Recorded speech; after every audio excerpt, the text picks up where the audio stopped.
Ever since everyone found out I was the false heir, my classmates were thrilled. Not to mock me, but because they'd finally seen what a poor person looks like and finally had someone who could claim the poverty aid slot. My adoptive parents weren't the bitter, cruel type you'd read about in stories. They didn't throw me out onto the street. When Logan sneered and jabbed at me, nobody paid him any attention. They all came to ask what I planned to do instead. I told them, now that your real son is back, I'll go find my birth parents. I took a sip of hot tea. Vincent, my adopted father, always thought I'd been raised well, clean, sharp, decisive. But blood is blood, and no matter how polished I was, I still wasn't his own. Vincent had no reason to ask me to stay. He said plainly, the Hartwell family will give you $3 million. After that, your life is your own to figure out. I answered, all right, I'll carry the gratitude in my heart. Vincent gave a flat hum of acknowledgement. Pack your things, he said. Lewis will drive you. I sat down my cup, stood up, and headed upstairs. At the turn of the staircase, Logan's voice came from behind me. Your birth parents are really poor. Too much luggage and there'll be nowhere to put it. You won't need the luxury stuff either. Don't make a bad first impression. I glanced at Auntie Rose, who was waiting nearby, and said, anything I don't take, throw it out. Logan froze. Throw it all out. Those were limited edition designer pieces. Any single one worth a small fortune. How was that any different from burning money? I found that thought amusing.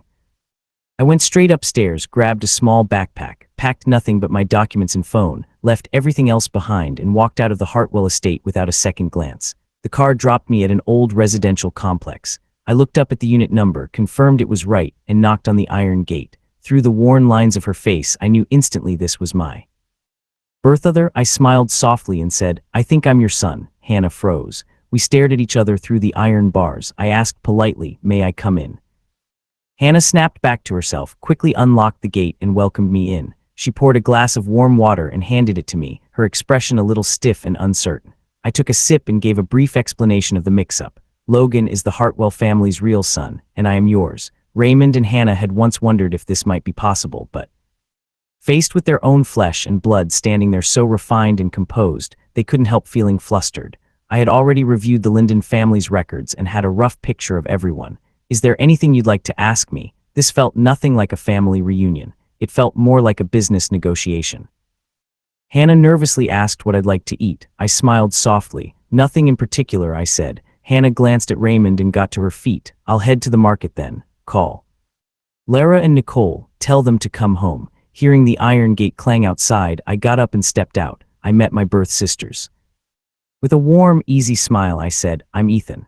At the sound of that low, pleasant voice, Nicole felt a small flutter in her chest. She met my eyes in disbelief. You don't mind how plain it is here? Nicole felt a little more at ease. Dad already told me everything, she said. This is our little sister. Hannah came back from the market and went straight into the kitchen as if she was trying to avoid talking to me. I sat on the small sofa with Raymond. The other three sat cross-legged on the floor. The room felt packed. Raymond let out a long sigh.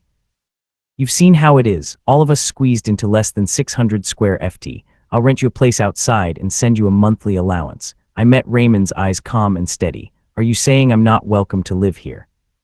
Raymond quickly shook his head. Of course not, I just thought you might not be comfortable. With that settled, my mood lifted. If you don't mind, I'll stay here from now on, Nicole offered. We'll get you a bigger bed. The guest room sofa is fine for me. I'm planning to renovate the layout a bit anyway. Bella lit up when she heard there'd be a new desk.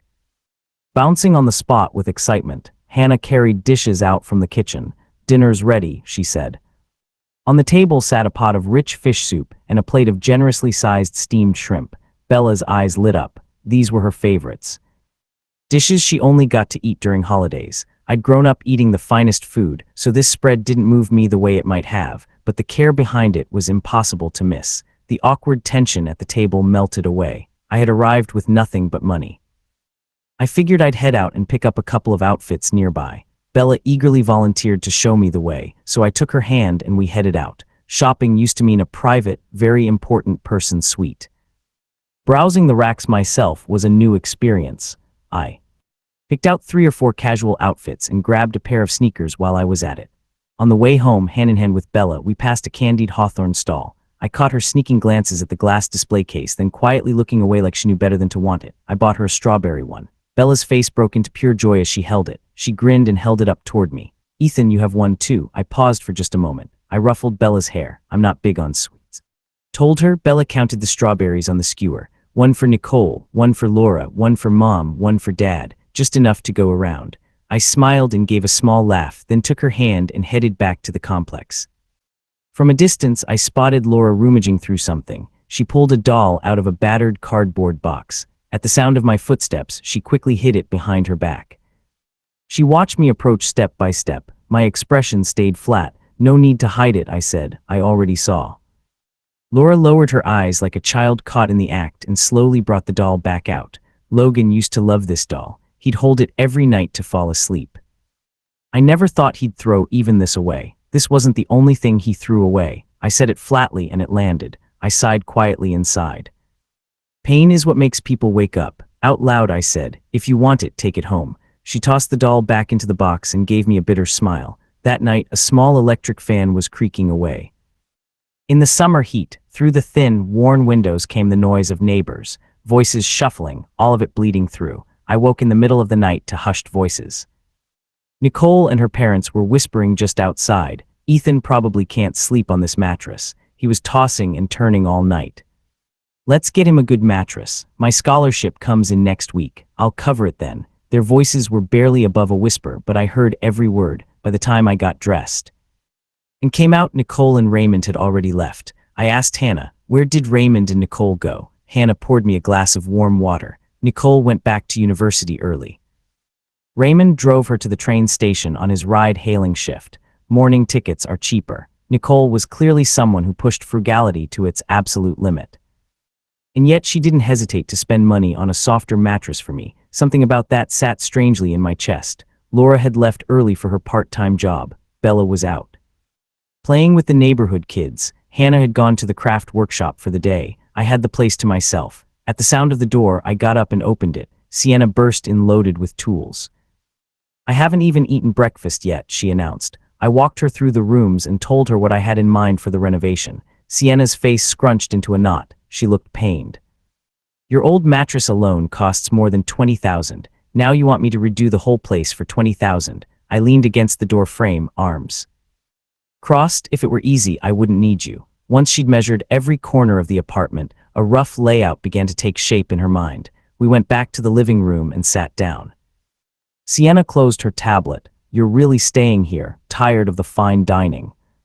I smiled, letting the question hang. Do you know why the Linden family went bankrupt? I've heard a rumor, something about Nicole bumping into the Hartwell third daughter's boyfriend at work and the daughter destroying the Linden family over it. On the surface, yes, but I know the truth better than anyone. Nicole wasn't the one who caused it. Suddenly there was noise at the door. Raymond rushed in. Didn't you go out on a ride? I asked. Forgot my phone charger, just came back for it. His eyes landed on the person beside me. Raymond thought she looked familiar. I took the chance to introduce her. This is my friend Sienna. I asked her to come look at the layout. Raymond went completely still. He had heard of Sienna, a celebrated design prodigy. She had already won numerous awards at a young age. Countless people had tried to pay her to take on their projects. Sienna wouldn't even give them a glance. I won't interrupt your work, Raymond said. I'll grab the cable and get out of your way. Terrified of holding Sienna up, Raymond snatched the cable and hurried out. The two of us didn't linger on small talk. Sienna rushed off to work on the plans. I gathered my documents and stopped by the craft workshop on the way out. 7 or 8 women were busy inside, labeling products and chatting as they worked. I called out from the doorway, Hannah, I'm heading out for some errands.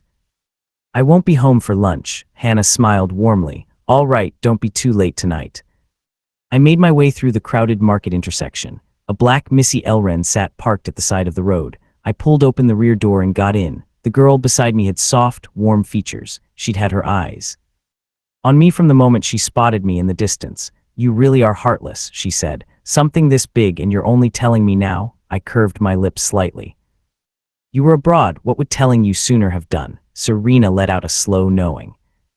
Oh, so you're upset I wasn't there, throwing a little tantrum, are we? I didn't know whether to laugh or protest. Where did you pick up that CEO energy talk? You went so long without reaching out, I had to keep myself company somehow. I poked her palm with one finger. Stop joking around.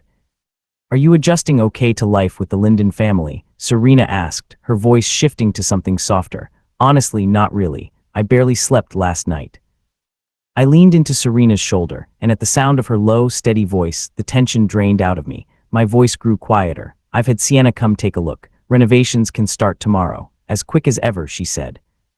If you can't sleep, come stay at mine tonight. When I didn't answer, she glanced down and found me already fast asleep. She gave a helpless smile and told the driver to turn up the air conditioning. A citrus scent drifted through the cabin. It always made me feel at ease. I slept on Serena's shoulder for 2 hours. By the time I stirred, the car had long been parked outside the government building. Serena held my hand gently, waiting patiently until I was fully awake. Only then did she walk in beside me. The household registration transfer. Quickly, Serena handled every step of the process. Once everything was completed, my residency record was officially moved to the Linden family, permanently stamped into Raymond's household registry. We were at an upscale restaurant, cutting through our steaks when my phone chimed. The Hartwell family had transferred $3 million into my account, $3 million to buy your silence. Serena kept her eyes on her steak, her tone edged with a cold half smile. Unreadable. I never wanted their money, but taking it means the Hartwell family doesn't have to worry about me spreading anything, and I don't have to watch my back for their interference. Everyone stays comfortable. Serena drove me back. The car stopped at the market crossroads as usual. She reached over and ruffled my hair, the tenderness in her eyes almost sickeningly warm.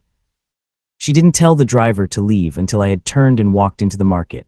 When I got back to the complex, Laura was just getting off her part-time shift. I washed up quickly and took my seat at the table. I had never had this kind of pickled fish before. The slices were silky and tender. The pickled greens bright and refreshing, the broth sour, spicy, and deeply savory. It was the kind of food that made you want to keep eating.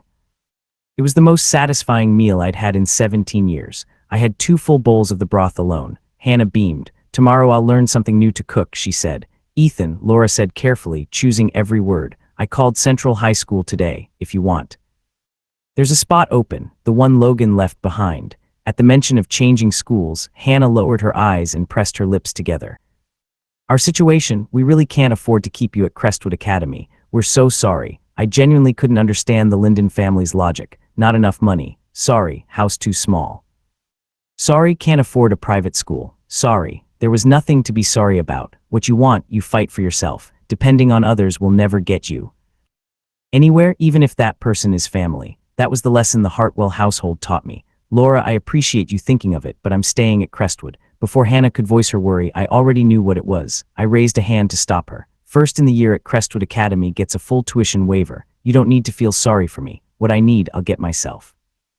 This is my choice. The consequences are mine to carry, not yours. At that, Hannah's eyes went red in an instant. Tears shimmered at the edges but didn't fall. She held them back and forced a smile, soft and full of relief. Laura steadied herself. A warm smile returned to her face. If you have a way to stay at Crestwood, we'll back you all the way. Crestwood isn't far from Central High. I'll come pick you up after school from now on. After dinner, Laura went to wash the dishes. I went back to my room to study. The next morning after breakfast, everyone headed out for work and school. I had called Serena night before to borrow a driver for the day. The car was already waiting at the corner. I waved goodbye to Hannah. The 3 of us walked to the corner and got in. Laura stared at the car.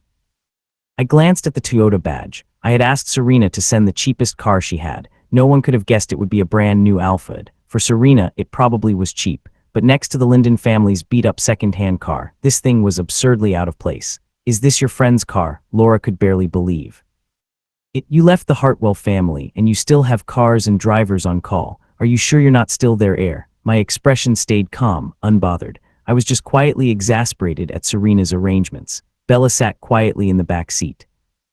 Laura, send me your work address. Laura suddenly remembered. The driver started the engine smoothly. I picked up my phone and messaged Serena. Did you just buy this car? She replied, the drive to Central High takes over an hour. I didn't want you to be uncomfortable and I can use it myself to nap. I stared at the screen and said nothing more even though I knew perfectly well she had bought it for me. After dropping Laura off at the restaurant, the car pulled smoothly back onto the road, heading straight for Crestwood Academy. I got home in the evening just as dinner was being set out. The family gathered around the table talking. These past few days had been surreal for the Linden family. First, internationally acclaimed designer Sienna had willingly shown up to renovate their home. Then there was their son who turned out to be nothing like they expected. I was unruffled no matter what. Not because of the Hartwell name, but because my confidence had always come from within. After dinner, I showered and turned in early. Raymond and Hannah were left alone in the living room. Hannah pressed her lips together and thought for a long moment, as if she had finally made up her mind. We can't keep underestimating Ethan's connections. We're not too old yet. We should make one more push. Raymond nodded firmly in agreement. These past 2 days since Ethan came back, I've been thinking a lot, too, for this family to have a better life. We can't afford to just settle for where we are. Ride-hailing is hard-earned money. When it comes down to it, you need your own business. Hannah sighed, her expression clouding over. But business is tough right now. Raymond pulled Hannah close, his arm firm around her shoulders. His voice carried a quiet certainty. We did it once before, we can do it again. For now, let's feel out the market. Doing the groundwork first is the safer play. The next morning, Raymond took me to school. Crestwood Academy, the most elite private school around, sat just across the road from Central High, where Laura studied. Laura and I decided to take the bus together. The bus stop wasn't far from the complex. When we boarded, there were still plenty of seats. Laura tapped her card twice for the fare, then guided me to a seat in the back. I stared at the transit card clipped to her bag. It was the first time I had ever ridden a public bus and the first time I had seen one of those cards. Seems pretty handy, I said. Where did you get yours? I'd like to get one to clip on my bag. Laura was quiet for a moment, then unclipped the card and handed it to me. You have to go to a service center to get one. Use mine for now. Then how will you get around? I asked. You can scan your phone now. It works just as well. Laura smiled warm and easy. She had noticed how curious I was about the little card, so she simply unclipped it and gave it to me. I clipped it onto my own bag. More passengers trickled on. At this hour, alongside the students and office workers, there were older folks who'd been up since dawn chasing deals at the morning market. The more people boarded, the tighter the car became. In the summer heat, the air inside barely moved, thick with a sour smell of sweat. Logan had always hated this smell. He absolutely refused to squeeze onto bus with anyone. Laura glanced at me, sitting beside her, pale and composed. I was leaning quietly against the window, the outside breeze lifting the hair at my temples. Those bright eyes of mine watched the passing world outside with quiet curiosity. Laura thought this brother of her is so unnervingly mature. He actually had quite an endearing side. The driver pushed hard as bus drivers always do. For the sake of students making it on time, they reached the school stop in just 40 minutes. The stop was right at Central High's entrance. Laura insisted on walking me all the way to Crestwood's gate. We had time to spare, so the two of us strolled over. Luxury cars swept past on the road. Occasionally, a window rolled down and someone called out a greeting. Laura quietly took it in. Ethan's social standing at school was clearly strong. She had worried that once people found out about his background, they might turn on him and make his life difficult. When they reached the grand gates of Crestwood Academy, Laura felt out of place going any further. I'll come pick you up after school this afternoon. I could see she felt uneasy. I smiled and nodded. A tall figure came sprinting over. The enthusiastic impact of the hug made me sway. Ryan threw his arms around my shoulders and held tight, but his eyes had already landed on Laura standing beside me. I cleared my throat. Ryan blinked, then caught up. He recognized her as the Linden family's second daughter. He straightened up instantly and smoothed his clothes. I'm Ryan, Ethan's classmate and his current personal bodyguard. I tilted my head. Since when did you become my bodyguard? Ryan leaned in and whispered, Miss Serena's orders. She was worried people might give you trouble over the whole false air thing. He straightened back up and hooked an arm around my shoulder. Grinning at Laura, he gave her his word. You have nothing to worry about. I'm a Taekwondo black belt. Nobody's touching a single hair on Ethan's head. Laura looked at the cheerful, bright-eyed young man in front of her and smiled, warm and genuine. Thank you for looking out for Ethan. Ryan felt the world bloom around him. He waved her off with a red face. You'd better get to class. He watched Laura's figure disappear into the distance, still completely starstruck. Does Laura have a boyfriend? Would you mind if I became her boyfriend? I let out a helpless sigh. You have a fiancé. Are you trying to make Laura the other woman? Ryan let out a dramatic cry. Toward the sky, I glanced at the watch on my wrist. 15 minutes until the bell. I'm not getting laid on your account. I picked up my pace toward the classroom. Ryan scrambled to keep up. I heard the Linden family went bankrupt, racked up quite a bit of debt, and now they're in some rundown apartment building. Can you even live somewhere like that? I could just give you that villa of mine, throw in a full-time driver and housekeeper too. If I were moving anywhere, you'd be the last person I'd let make that call. Ryan took offense immediately. If Masellan can give you things, why can't I? I'm your ride or die man. He latched onto my arm and refused to let go. I was exasperated and amused in equal measure. When did this whole group develop a savior complex, throwing around luxury cars and villas, complete with drivers and housekeepers, as if leaving the Hartwell family had left me completely helpless? Chatting all the while, the two of us arrived at the classroom door. The moment we stepped inside, the buzzing classroom went dead. Silent, every face turned toward me, witty-eyed and blank. Did someone ruin my face? I said. You're all looking at me like you've seen a ghost. At that, everyone exhaled and burst out laughing. Someone called out, "What surgeon would dare touch that face? Is what happened actually true? Looks like you've all heard," I said, walking back to my seat without missing a beat. Quinn spotted me and immediately scooted her chair over, dropping her voice. "News travels fast in our circle. I have an empty apartment under my name. It's got to be better than where you're staying now. Take it. Live there for a while." Before I could say no, Ryan swooped in. He already turned down my villa. Quinn rolled her eyes. She was no match for Ryan's sheer energy. The group devolved into cheerful, overlapping banter. Nobody even noticed when Miss Stone walked in. "What classified secrets are you all gossiping about? This entire floor can hear you." One look at her expression and every single person scrambled back to their seat without making another sound. Crestwood Academy was the most elite private school around its students, the children of powerful and wealthy families. But they weren't so different from ordinary students, equally terrified of strict teachers, equally afraid of getting written up. The outside world assumed elite schools were full of kids coasting through life, doing nothing but showing off. The reality was the opposite. The academic load was heavier here than anywhere else. On top of standard subjects, students studied business management and even equestrianism.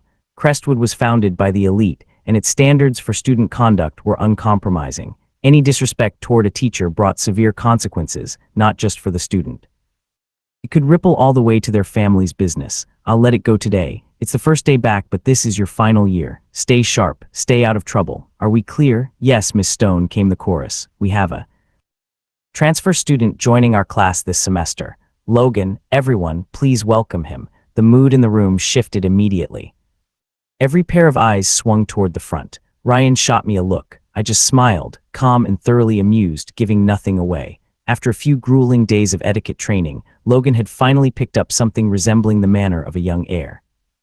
He flashed what he believed was a flawless smile and delivered his introduction at a measured pace. "I'm Logan. As a child, I was caught up in a mix-up at birth. I finally found my birth parents. I hope we can all get along well this year." Logan stood there in a tailored casual suit, projecting the image of someone polished and refined. The kind of entrance that might have drawn admiration at Central High, riding the glow of the Hartwell name. But this was Crestwood Academy, full of hidden talent, and his little performance didn't register. When he finished, the room stayed silent. Quinn had zero patience for the act. She said with lazy precision, "The real Hartwell heir really is something else. Barely back in the fold, and he's already shown the door to Ethan." Logan's eyes flickered sharply. He slipped into the innocent victim routine as naturally as breathing. He lowered his gaze, as if the words cost him something. "I thought after 17 years of being raised by them, he'd find it hard to leave. But he asked for $3 million and walked out without looking back. I really don't understand. How can he be so cold? How can you call him cold?" The shout rang through the silent room. Logan spun around in alarm and met Ryan's eyes blazing, and beside him, me, calm and thoroughly amused. Miss Stone's brow drew tight with displeasure. She stared at Ryan, who had slammed the desk and shot to his feet. "Sit down now." Logan suppressed the flicker of a smirk. He pinched the hem of his jacket, looking for all the world like a wronged victim. "My adoptive family situation isn't great financially. The adjustment must have been too much for him. It's natural he'd resent me for it." Miss Stone didn't take Logan's side. This was a school with standards. It was her duty to hold students accountable. Crestwood graduates would one day lead their fields, and no ordinary person taught here. Miss Stone saw through Logan's act in an instant. She simply didn't bother making a scene of it. "Let me make one thing clear. Crestwood is not a playground, and tomorrow, wear your uniform." Quiet laughter rippled through the room. Logan nodded, visibly flustered. He hurried off the podium and found an empty seat. When the bell rang, the classroom stirred back to life. Everyone broke into chatter, swapping gossip. Logan looked left and right, completely lost. His classmates were discussing investment circles and market plays. None of it made any sense to him. He had no idea where to fit in. Finally, he fixed his gaze on the middle of the group and said, Ethan, what's that thing hanging on your bag? On Ethan's side, Ryan was already poking fun. The former false heir has fallen on hard times, taking the public bus to school now. Another classmate piled on. Looks like that full scholarship is actually coming in handy now. Oh right, someone said, I almost forgot. The scholarship and the financial aid slot both going to Ethan now. I wasn't sure whether to laugh or groan. I was just about to get up and head over when Logan, having heard everything, stepped forward with a look of righteous indignation. That's too much, all of you, everyone. Turned to look at him, baffled. These are my friends, I'm easygoing. This is just how we joke around. Nobody asked Logan to make it a whole thing. Ryan decided the guy was simply not worth engaging with. I know your birth parents are poor. I know you were used to living like a young heir.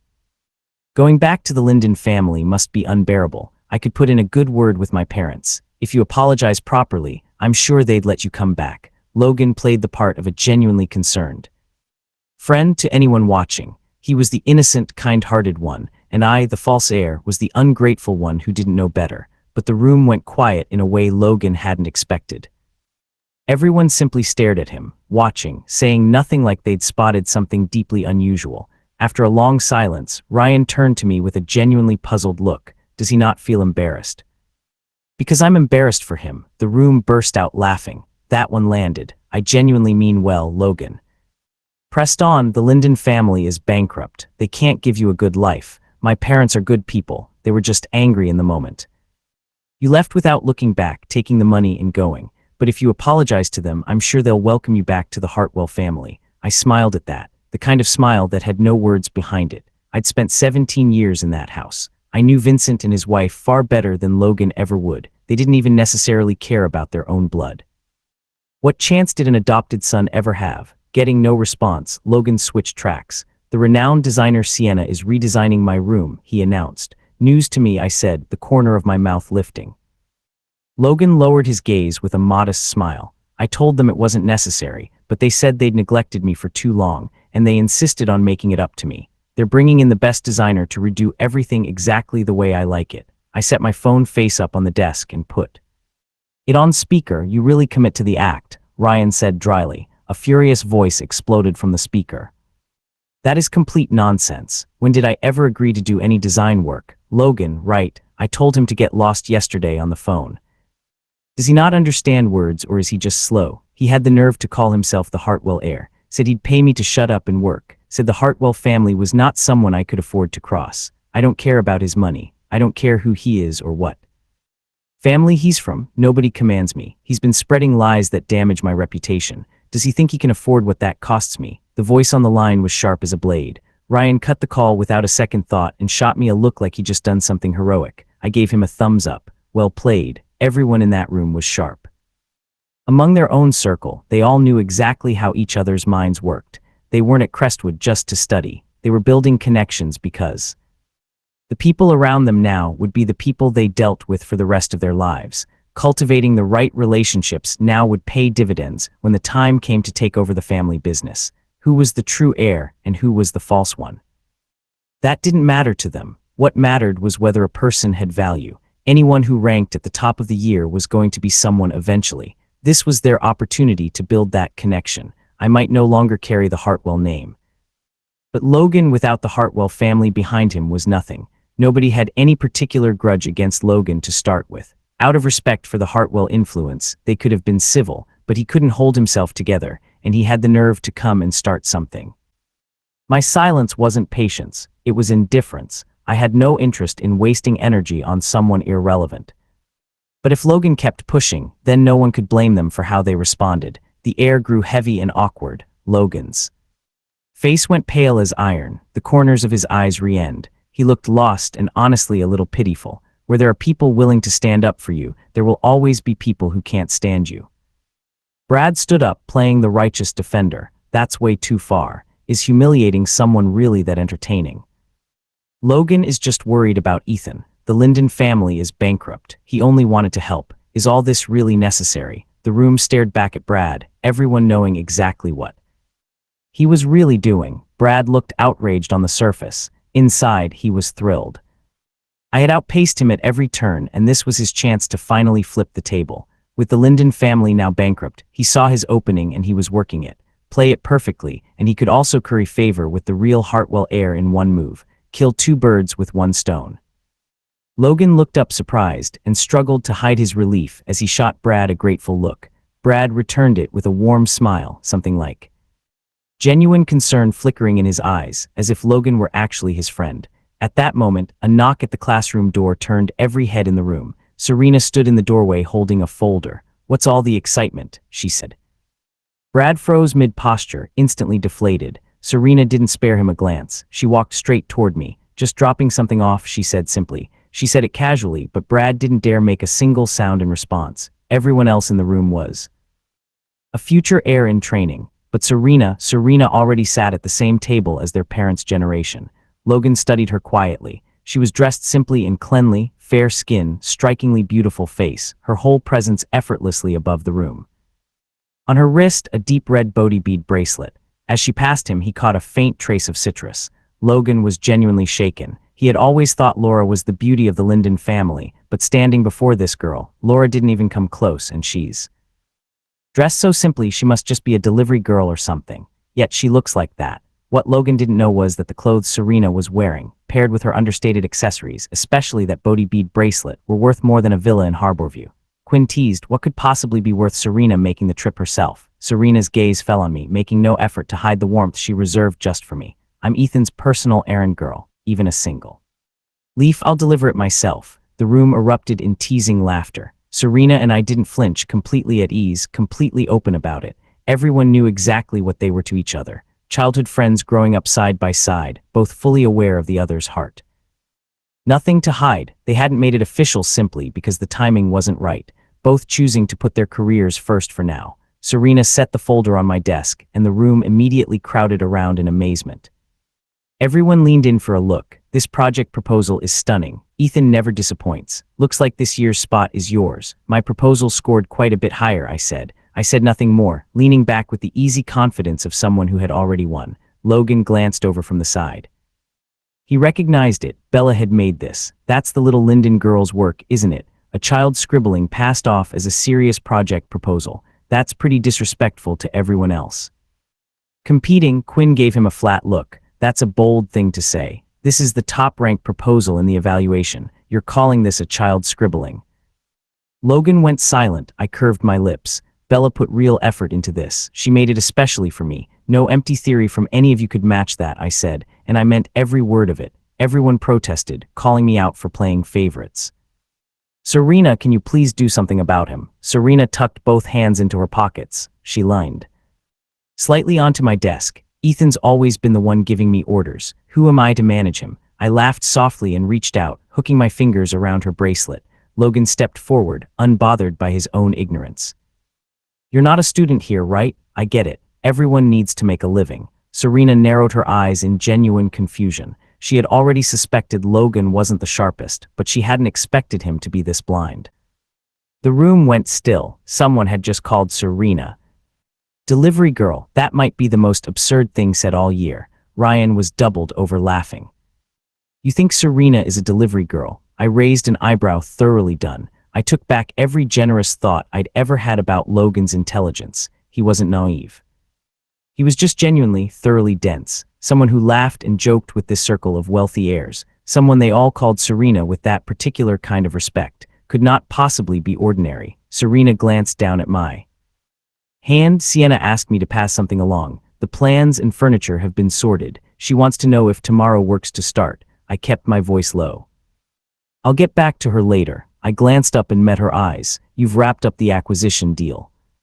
You've got a flight to catch this week, don't you?" I let go of her bracelet and gave her arm a gentle poke. "Go on then, don't miss your flight."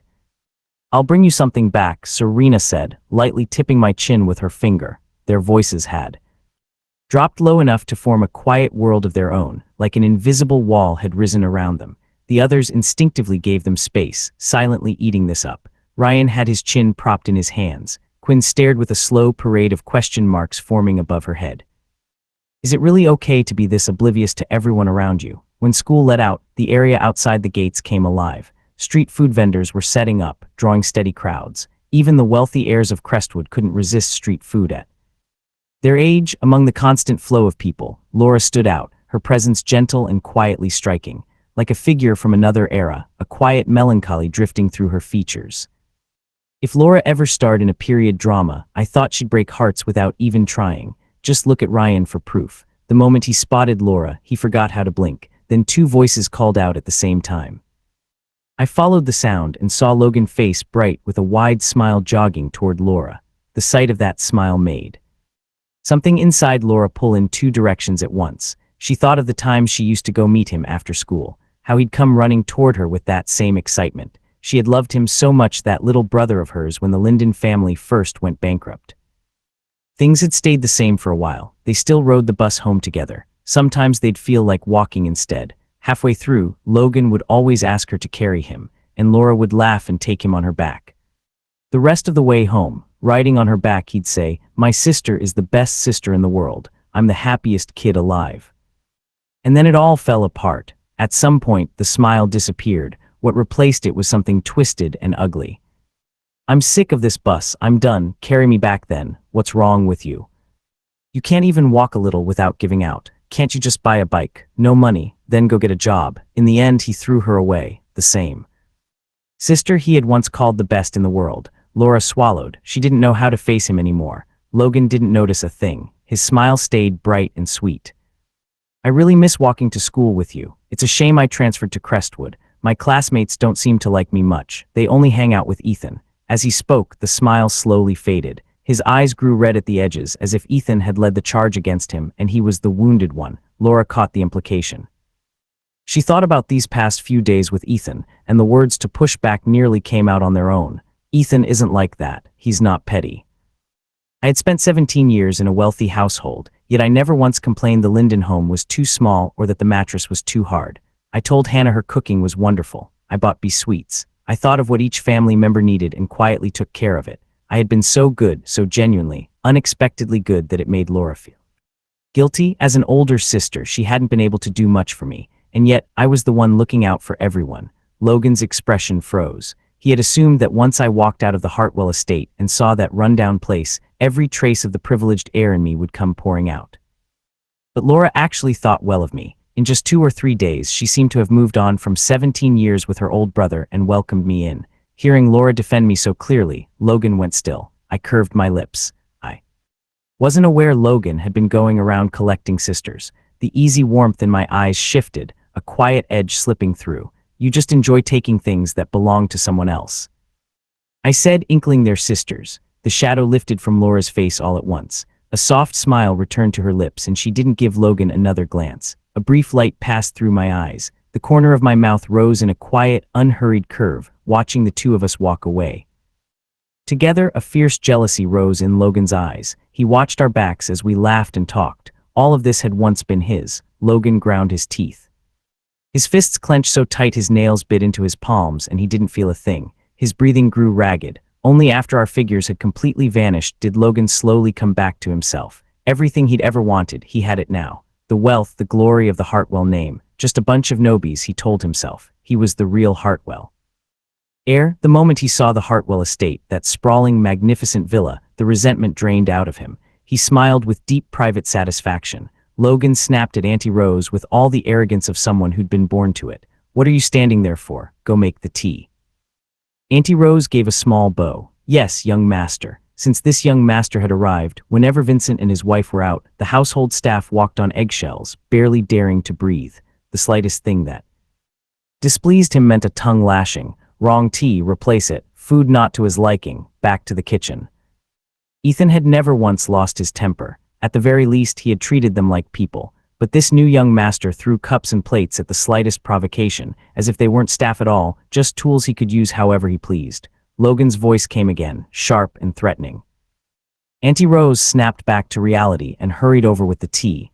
Logan picked up the cup and took a sip. The next second, he hurled it straight at Auntie Rose. She instinctively stepped back, but not fast enough. The scalding tea poured over the top of her foot. Auntie Rose kept her head down, quietly rubbing the Rienne's skin. She bent down and picked up the cup. "I'll make a fresh one," she said. The butler had taken in every moment of it. He adjusted his glasses. He stepped forward with measured, unhurried composure. "Young master," he said quietly, "it's time for your etiquette." Lesson, Logan glared. What etiquette lesson? The butler's expression didn't shift. The homecoming banquet is this weekend. The master and madam has specifically asked that you be on time and that nothing goes wrong at the banquet. Logan shot to his feet. What is that supposed to mean? Know your place.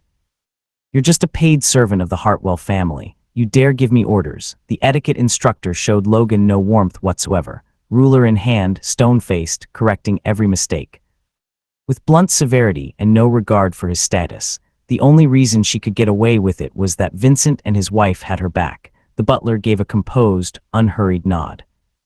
Both young ladies will be returning for the homecoming banquet. Logan paused. He'd heard the Hartwell sisters were not easy to deal with, but regardless, it was his first time meeting his real sisters. He should make a good impression. Once he won them over, he'd be the undisputed son of the Hartwell family. Then, let's see who would dare look down on him. Logan swallowed his anger and with great reluctance went to his lesson. Unlike the cold, rigid atmosphere of the Hartwell estate, the Linden family's small home was full of warmth. The family crowded together cheerfully, reaching across to serve each other food. 2 drumsticks passed back and forth between everyone. The little ones get the drumsticks, the adults get the wing tips, and everyone in between gets the mid-wings. Hannah smiled and placed a midwing into Laura's bowl. The drumsticks went to me and B, 1 each. Laura seemed happier than usual. Maybe seeing Logan again had finally given her the closure she needed.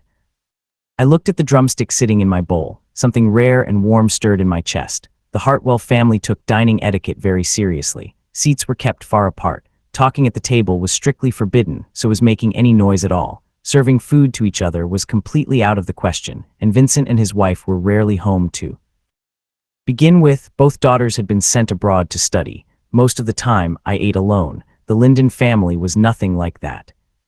They shared whatever was good. They laughed and talked throughout the meal, crammed into that tiny space, and the warmth in the room could not have been more real. Life filled every corner of it. Maybe this was what a real home actually felt like. Hannah rubbed her hands together, looking a little sheepish. You kids are in school and Raymond is out driving. I want to set up a little stall of my own, do something small, help take some of the weight off. I'm thinking of getting some goods and selling outside the elementary school. I don't have much experience. I'm not sure if I can make it work. I thought back. Before she married, Hannah had been the pampered daughter of her family. She'd help with light chores here and there, but nothing more was expected of her. By the time she married Ray, his business had already gotten off the ground, so she settled into life as a full-time homemaker and had never once gone out to make her own money. After the Linden family went bankrupt, she had wanted to find a proper job, but Logan complained that no one was taking care of the house, and so she stayed a full-time homemaker once again. Being a homemaker was no easy thing. Every day was full of physical, grinding tasks. By the time everything was done, the day was nearly over. There was no such thing as rest. Watching everyone work so hard, she had agreed to stay home and hold things together from the inside. Now I was here and everyone was fired up, ready to push once more. Hannah wanted to be part of it too. Laura immediately threw her support behind it. You've been cooped up doing housework all day with no one to even talk to. Raymond agreed. Getting out there with a stall. That sounds great. Do something that means something. Whether it makes money or not, think of it as getting out of the house and clearing your head. Raymond sat down his chopsticks and took Hannah's hand in both of his. All these years you've given so much and barely done a single thing just for yourself. Everyone deserves to feel like they're building something. If you want to try the stall, go for it. With the whole family firmly behind her, Hannah quietly breathed a sigh of relief. Then she looked toward me, the only one who hadn't said a word. I thought it over and answered carefully. Selling stationery requires a wide range of stock, which means higher upfront costs, and elementary school kids don't have much pocket money. The break-even period could drag on for a long time. School hours near our area are consistent, and the street food stalls nearby do pretty solid business. You might want to consider selling food instead. There are several schools in that area, plenty of customers to go around. The early mornings would be tough. You'd need to be up early to prep fresh ingredients. But to be clear, I'm in favor of the stall idea. Hannah smiled like a weight had been lifted off her. A little hard work never hurt anyone, but all I know how to make is home cooking. I wouldn't know the first thing about fancy street food. Your cooking is better than most restaurants, and we're not going for fancy. That's not the point. Hearty, satisfying breakfast food, that's what sells. There's definitely a market for it. As for what exactly to sell, I'm afraid I don't have much to offer. There are so many street food carts outside school gates. I've never stopped at a single one. I've never even looked at what they sell. Being the Hartwell heir meant constant attention to physique, presentation, and strictly controlled diet, maintaining appearances at all times. The Harwicks firmly believed that roadside food was beneath them, that eating it would damage the family image. Being seen as someone who ate indulgently was considered a stain on the Hartwell name. During my years there, I had long since cut off any real appetite. The Hartwell family noticed I barely ate, so they cycled through chef after chef trying to fix it. It wasn't until later that I understood the problem was never the food. It was the cold, suffocating atmosphere of that house. Laura thought for a moment. Back in middle school, there used to be someone selling rice balls outside the gates. They were actually pretty good, and right now, nobody seems to be selling them near the school gates. If we do rice balls, we'd have the market to ourselves. Raymond and Hannah exchanged a glance. They both seemed to think it was a solid idea. I'll get the ingredients tomorrow and try making a batch. Your job is to taste test. Hannah had never felt this energized. The thought of actually contributing to the family's income filled her with a kind of drive she hadn't felt in years. Raymond raised a practical question. If we're selling rice balls, wouldn't we need a proper custom food cart? I've seen other street vendors at work. Most of them use specially fitted carts with a designated spot for every ingredient. Very organized. Laura suddenly remembered. The old stall used a steamer box to keep the rice balls warm, though I think a wooden barrel would work just as well. Cover it tightly with non-woven fabric, and it should hold the heat just fine. Raymond slapped his knee with excitement. I'll ask around with my driving buddies tomorrow. See where we can get one. For now, let's figure out what goes inside. We'll buy ingredients tomorrow and do a proper test run. Laura immediately cleared the table. Everyone gathered, and the conversation grew lively. Someone would toss in a funny line, and the whole family would burst out laughing. I was genuinely impressed by how fast they moved. This whole family operated at full speed. No hesitation. They had barely floated the idea of a stall, and already they were locking in a plan, debating ingredients and working out costs. The less people have, the more boldly they're willing to try and to fail. And it's often exactly that kind of courage that carries people across to the other side. I found myself fully swept up in the energy around me. Since I was part of this family now, something came over me and I raised my hand. The cart let me handle that. The room went still. Every pair of eyes turned to me at once, and it made me feel slightly uneasy. Raymond's brow furrowed slightly. I know you probably have some savings from the Hartwell years, he said, but you're a Linden now. Family decisions we make together, but there's no way I'm letting a kid pay for any of this. Even with the renovation, yes, we benefited from your connection with Sienna, but for any expensive furniture that goes in, I'll pay you back for it. Something about this felt strange inside me. Maybe it was because I'd never experienced this kind of family warmth before, and it left me not quite knowing what to do with it. Actually, I have a friend in the steel business. We might be able to get a second-hand cart at a low price. I quickly added that. Raymond nodded at that and let it go. I took the chance to mention that Sienna was bringing a crew over to renovate so Hannah wouldn't be caught off guard in the morning. The family talked well past 1:00 in the morning. The three of us still had school the next day. We finally broke up for the night and took turns in the shower. After my shower, I went back to my room. I locked the door and checked my phone. Sienna had messaged. I could tell she'd pushed herself on this one. In the final breakdown of materials and furniture, she hadn't charged me for the labor at all. She probably used her own crew. Sienna had never trusted outside contractors. Some rushed through the work and cut corners, falling short of her standards. For high-end interior work, she kept her own team on retainer. The critical parts were always handled in-house. That labor cost was supposed to go on the client's bill, her way of recouping some of the overhead. Among friends, she didn't sweat the difference. I'd always thought of Sienna as someone with a terrible temper, but she was one of the most loyal people I knew. When she went off on someone, there was always a reason. A client with no taste, someone who didn't know how to appreciate good work. You couldn't blame Sienna for that. The problem was always on the other end. I transferred the amount listed on her breakdown, and the next second she messaged back. Logan is out of his mind. You want to know what he said when he called? He actually called me beneath him. Where does he get the nerve? Slavery ended centuries ago, and this guy is still sorting people into high and low. And then he had the nerve to threaten me with the Hartwell name. Said if I didn't do the design work, the Harwicks would blacklist me. Laughable. Who does he think they are? And Claire and Vincent have completely lost it, turning me away for that guy's sake, since they love to play games. Right after Logan hung up on me, the Hartwell invitation showed up in my hands. Should I go crash the party and embarrass him? I stopped at that last line and replied, go. The next day I ran into Quinn in the classroom. She brought up the invitation she'd received, barely hiding her delight. I'm absolutely going to the Hartwell homecoming banquet. This is too good to miss. I'm live streaming the whole thing for you. Quinn knew Ryan well enough to ask, he's not planning to cause a scene, is he? They could say this kind of thing openly because they had already read the situation clearly. Crossing the Harwicks at this point, so be it. The Hartwell family had been in business for generations. Their power was nothing to dismiss. Anyone who showed up to that banquet and humiliated them to their face would pay for it. Quinn continued, Ryan, you probably haven't heard. There's no need for us to do a thing. Haven't you seen the news? The 2 Hartwell daughters are coming back. They both instinctively looked at me as if I'd have the answer. I raised an eyebrow. I'm a broke high schooler now. My intel can't exactly keep up with yours. Quinn raised an eyebrow, clearly amused. Broke or not, you're still the heir. When the 3 of us got back to the classroom, we caught the tail end of Logan's voice. My parents are hosting a homecoming banquet to introduce me as the Hartwell heir. I don't have friends in the circle. I hope everyone can make it. He spotted me walking in from the doorway and smiled, that harmless-looking smile of his. There'll be great food at the banquet, and my parents bought me new clothes. You're welcome to come pick whatever you like. The clothes were bought for you. They're yours. Ethan doesn't do hand-me-downs, and the food, he's not interested. Quinn said it flatly. Every time I faced off with Logan, I could feel my friends' clothes in around me. I wasn't the Hartwell heir anymore, but I had no shortage of people in my corner. I didn't spare Logan another glance.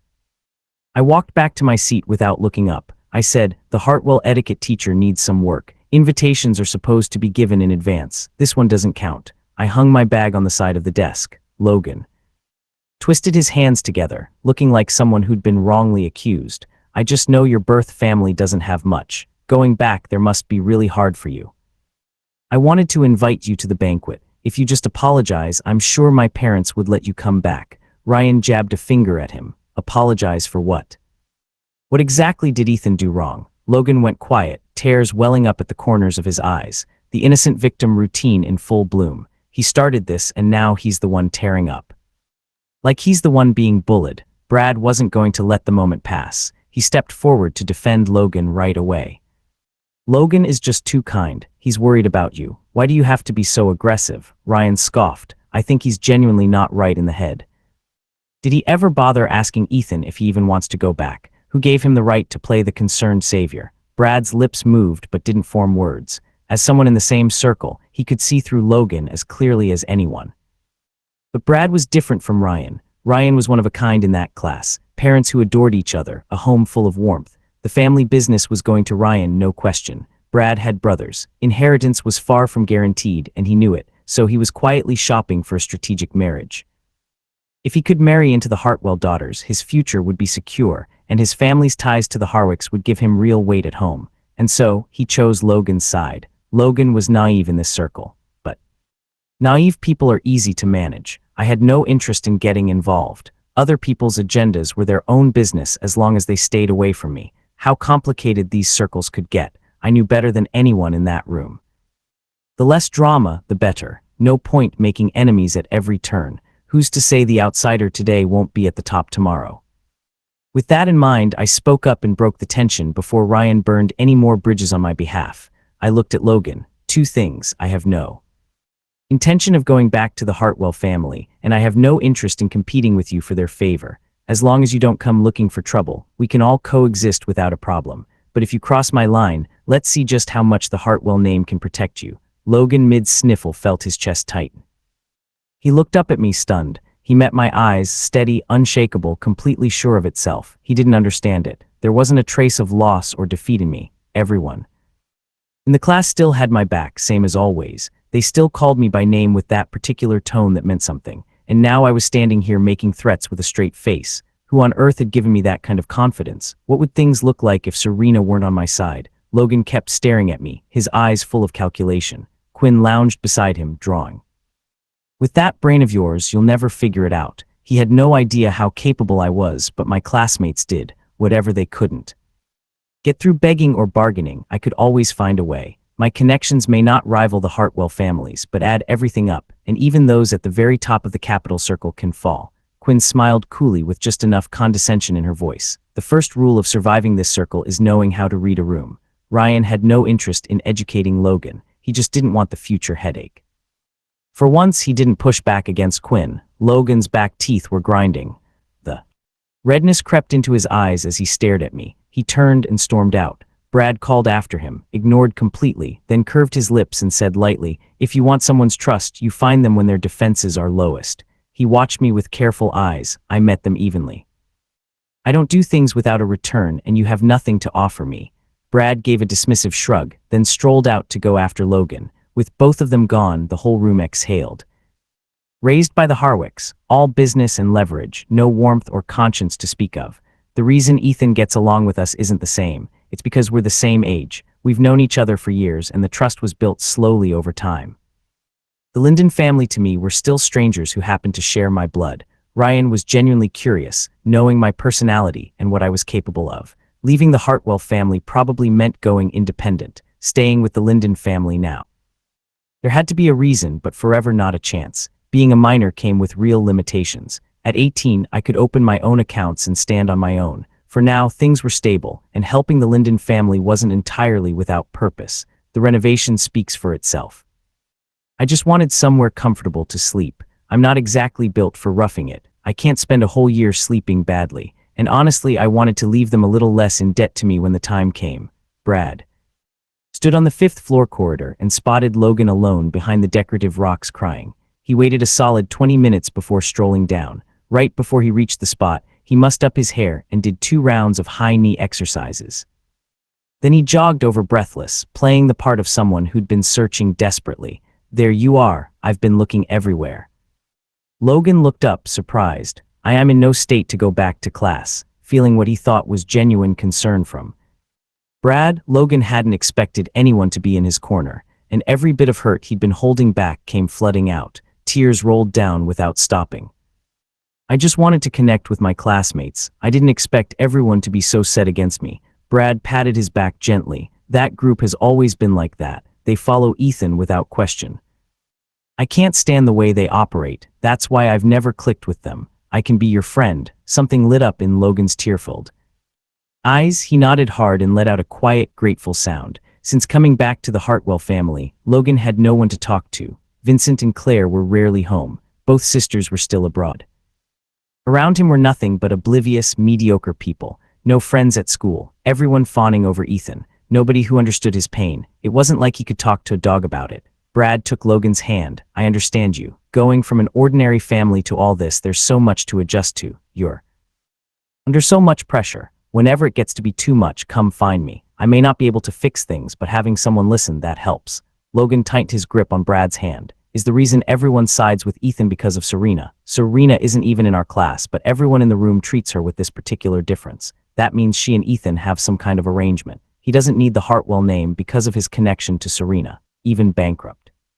He's untouchable, and Serena is part of why." But Brad didn't know the full picture, so he kept it vague. Ethan has known Serena and Quinn for years. What they have isn't built on deals, especially Serena. They grew up side by side, not officially a couple, but something close. And then there's Ryan, the undisputed heir of the Langley family, completely in Ethan's corner. Their bond is closer than most brothers. With those two behind him, who would dare cross him? Brad had to admit it. Ethan was exceptional on his own. That last part he kept to himself, so Logan concluded that whatever pull I had came entirely from Serena and Ryan. "Is the Lewis family really that powerful?" he asked. Brad answered him. "The Lewis family is among the top tier of the capital circle. Assets and influence on par with the Harwicks, and the two families have deep business ties. But Serena's parents were in a car accident some time ago. They still haven't woken up. Serena had no choice but to take over early.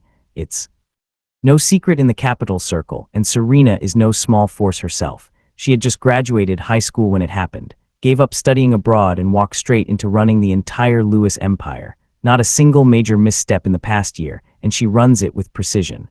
The elders of the circle respect her deeply.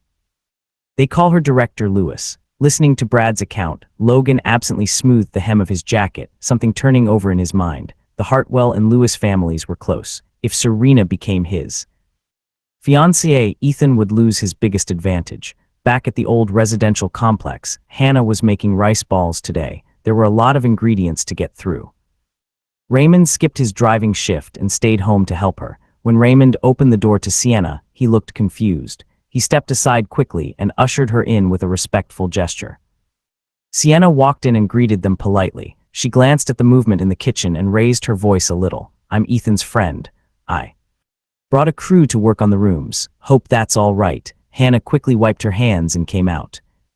"Please sit and have some tea." Sienna waved her off. "No need for that." Ethan said to clear out all the old furniture, pack up your clothes and personal things. If there's anything you want to keep, tell me where you'd like it moved. I'll have my guys take care of it. Hannah and Raymond looked at each other, both a little stunned. Raymond asked carefully, "What exactly do you mean that stopped Sienna cold?" "Ethan didn't tell you. He asked me to redo the whole place. New furniture throughout." Raymond's head nearly short-circuited. New furniture for the entire apartment. How much would that even cost? Hannah grabbed Raymond's arm, a quiet signal to stop spiraling. "It's already done. Don't waste Sienna's time." She quickly untied her apron and set it on the side table.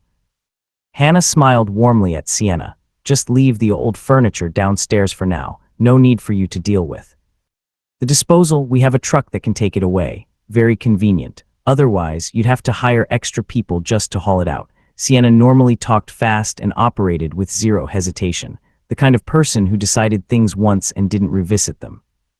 Hannah rubbed her hands together. "I'll go clear out the main bedroom first. There isn't much in there. It'll be quick to sort." Sienna turned and called to the crew behind her. "You three, get the furniture down to the ground floor. You two, go strip the wallpaper." Raymond and Hannah began clearing out their belongings from the rooms. Sienna stood watch over the work. "Get those edges lined up properly. What are you looking at? Why is there a gap that big? Did you not see the wall was crumbling? You clean it before you paste, or are you planning to grow a garden in there? Handle the window corners carefully. If it goes on crooked, tear it all off and start over." Every worker who heard her felt the hairs on their arms stand up in their hands move faster without being told. Sienna's reputation for being impossibly demanding was clearly well earned. With the renovation in full swing, Raymond occasionally stepped in to lend a hand. Hannah went back to the kitchen to keep working on the rice balls. Hannah poured a cup of tea and brought it over. "Missa, take a break and have some tea." Sienna was in the middle of tearing into someone, hands on her hips. At the sound of Hannah's voice, the fire went out of her instantly. She turned and took the cup with both hands. "Thank you. Really, no need to be so formal. Ethan and I go way back. Just call me Little Sue." Hannah decided she wasn't nearly as difficult as expected. Quite polite, actually. "I'm planning to sell rice balls at a stall. I'm testing a batch today and I haven't made lunch. If you're hungry, would you like to try some?" Sienna didn't waste a second on politeness. "Actually, I'm a little hungry." Hannah's face broke into a smile. She glanced over at the crew. "Should we let them take a break too? There are so many of them. Are you sure it's not too much trouble?" "Not at all. I actually want more people to give me feedback." Since Hannah had put it that way, Sienna called everyone to stop and eat before getting back to it. Hannah went to the kitchen and brought out the rice balls, several different flavors, each one cut in half so everyone could try a bit and share their thoughts. Sienna hadn't even taken a bite yet, but the moment she saw the filling, she was already full of praise. Most rice balls out there use frozen ingredients. It's rare to find someone using fresh like this. After her first bite, she gave a thumbs up without hesitation. "These are incredible." She heaped praise on Hannah so generously that Hannah practically glowed. The crew ate with obvious enjoyment and went straight back to work when they were done. Hannah invited Sienna to sit and have some tea. Sienna could tell there was something on her mind, so she sat. "How did you and Ethan meet?" "It's a long story. He's young, but we've known each other for about 10 years now." Hannah gave a thoughtful hum. After a moment, she said a little hesitantly, "Since Ethan came back, there's always been this distance between him and us. His life the way he is. Could you tell me a little more about him?" Sienna understood now. Ethan was staying with the Linden family for reasons of his own, but this family genuinely cared about the boy, but he had grown up without any real warmth. And it had made him emotionally reserved. His manner was easy enough on the surface, but there was a real gap between him and what family was supposed to feel like. Hannah wanted to reach him and didn't know how. Sienna let out a quiet sigh. She could tell Raymond and Hannah were good people. She had worried at first that Ethan would struggle here. She didn't think that anymore. She began to share what she knew. When Ethan was with the Hartwell family, Vincent and Claire barely paid attention to him.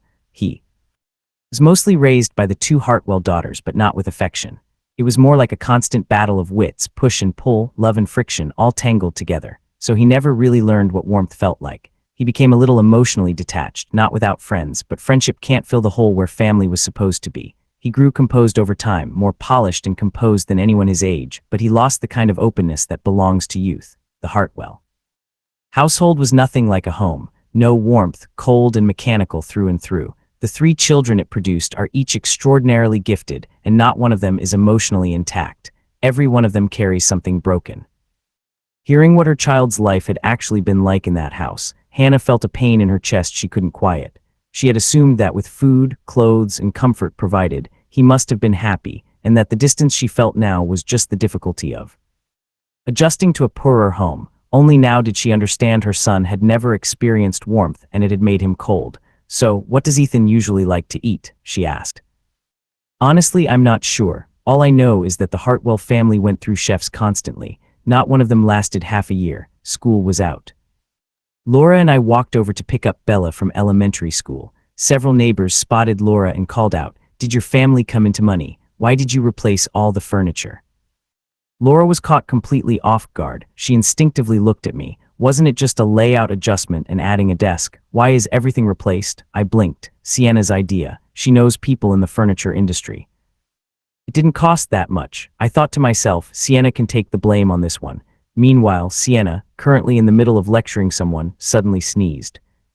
She shook it off. "So much dust in here. I should really wear a mask next time." When the 3 of us got home, the crew was clearing debris from the guest room. 2 workers were in the kitchen replacing the sink. Laura and Bea were stunned.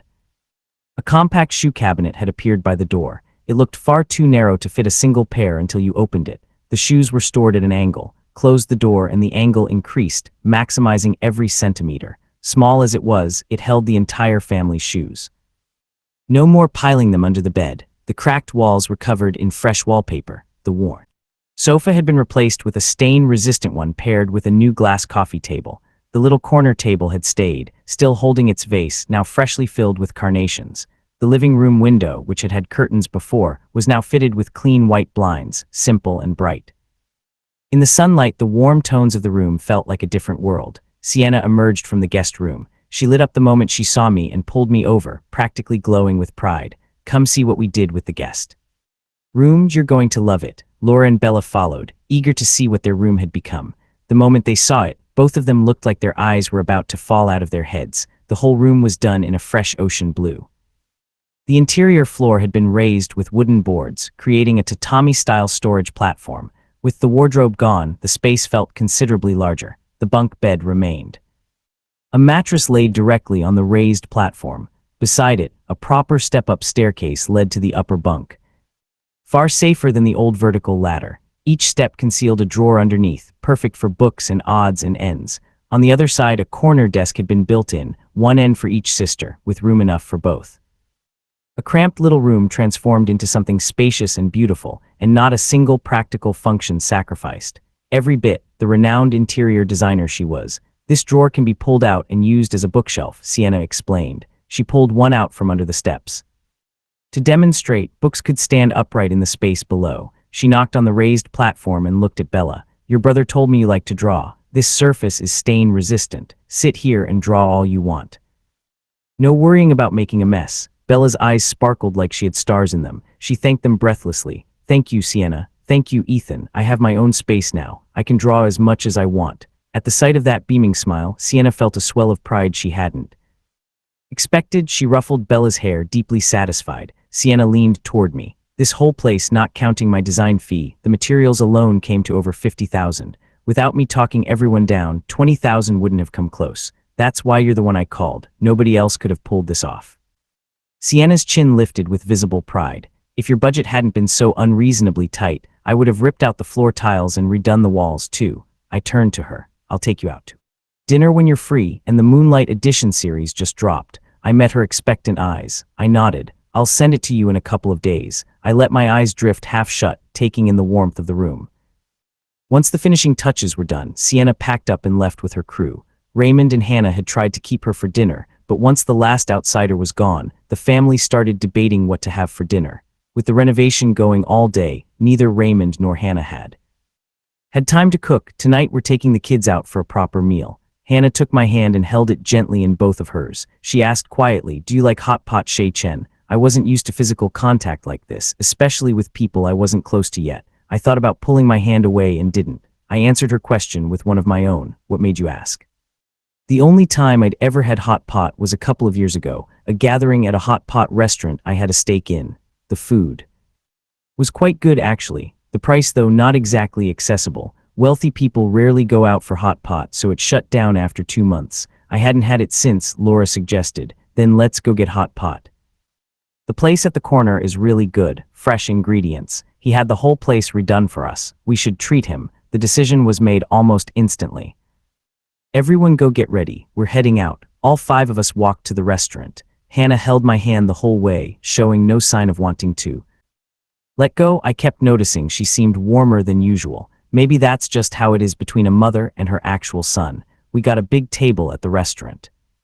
Once we sat down, Raymond handed me the menu and told me to order whatever I liked. I passed it straight to Laura. "You do the ordering. I'll handle the eating." Everyone laughed. Laura started going through the menu.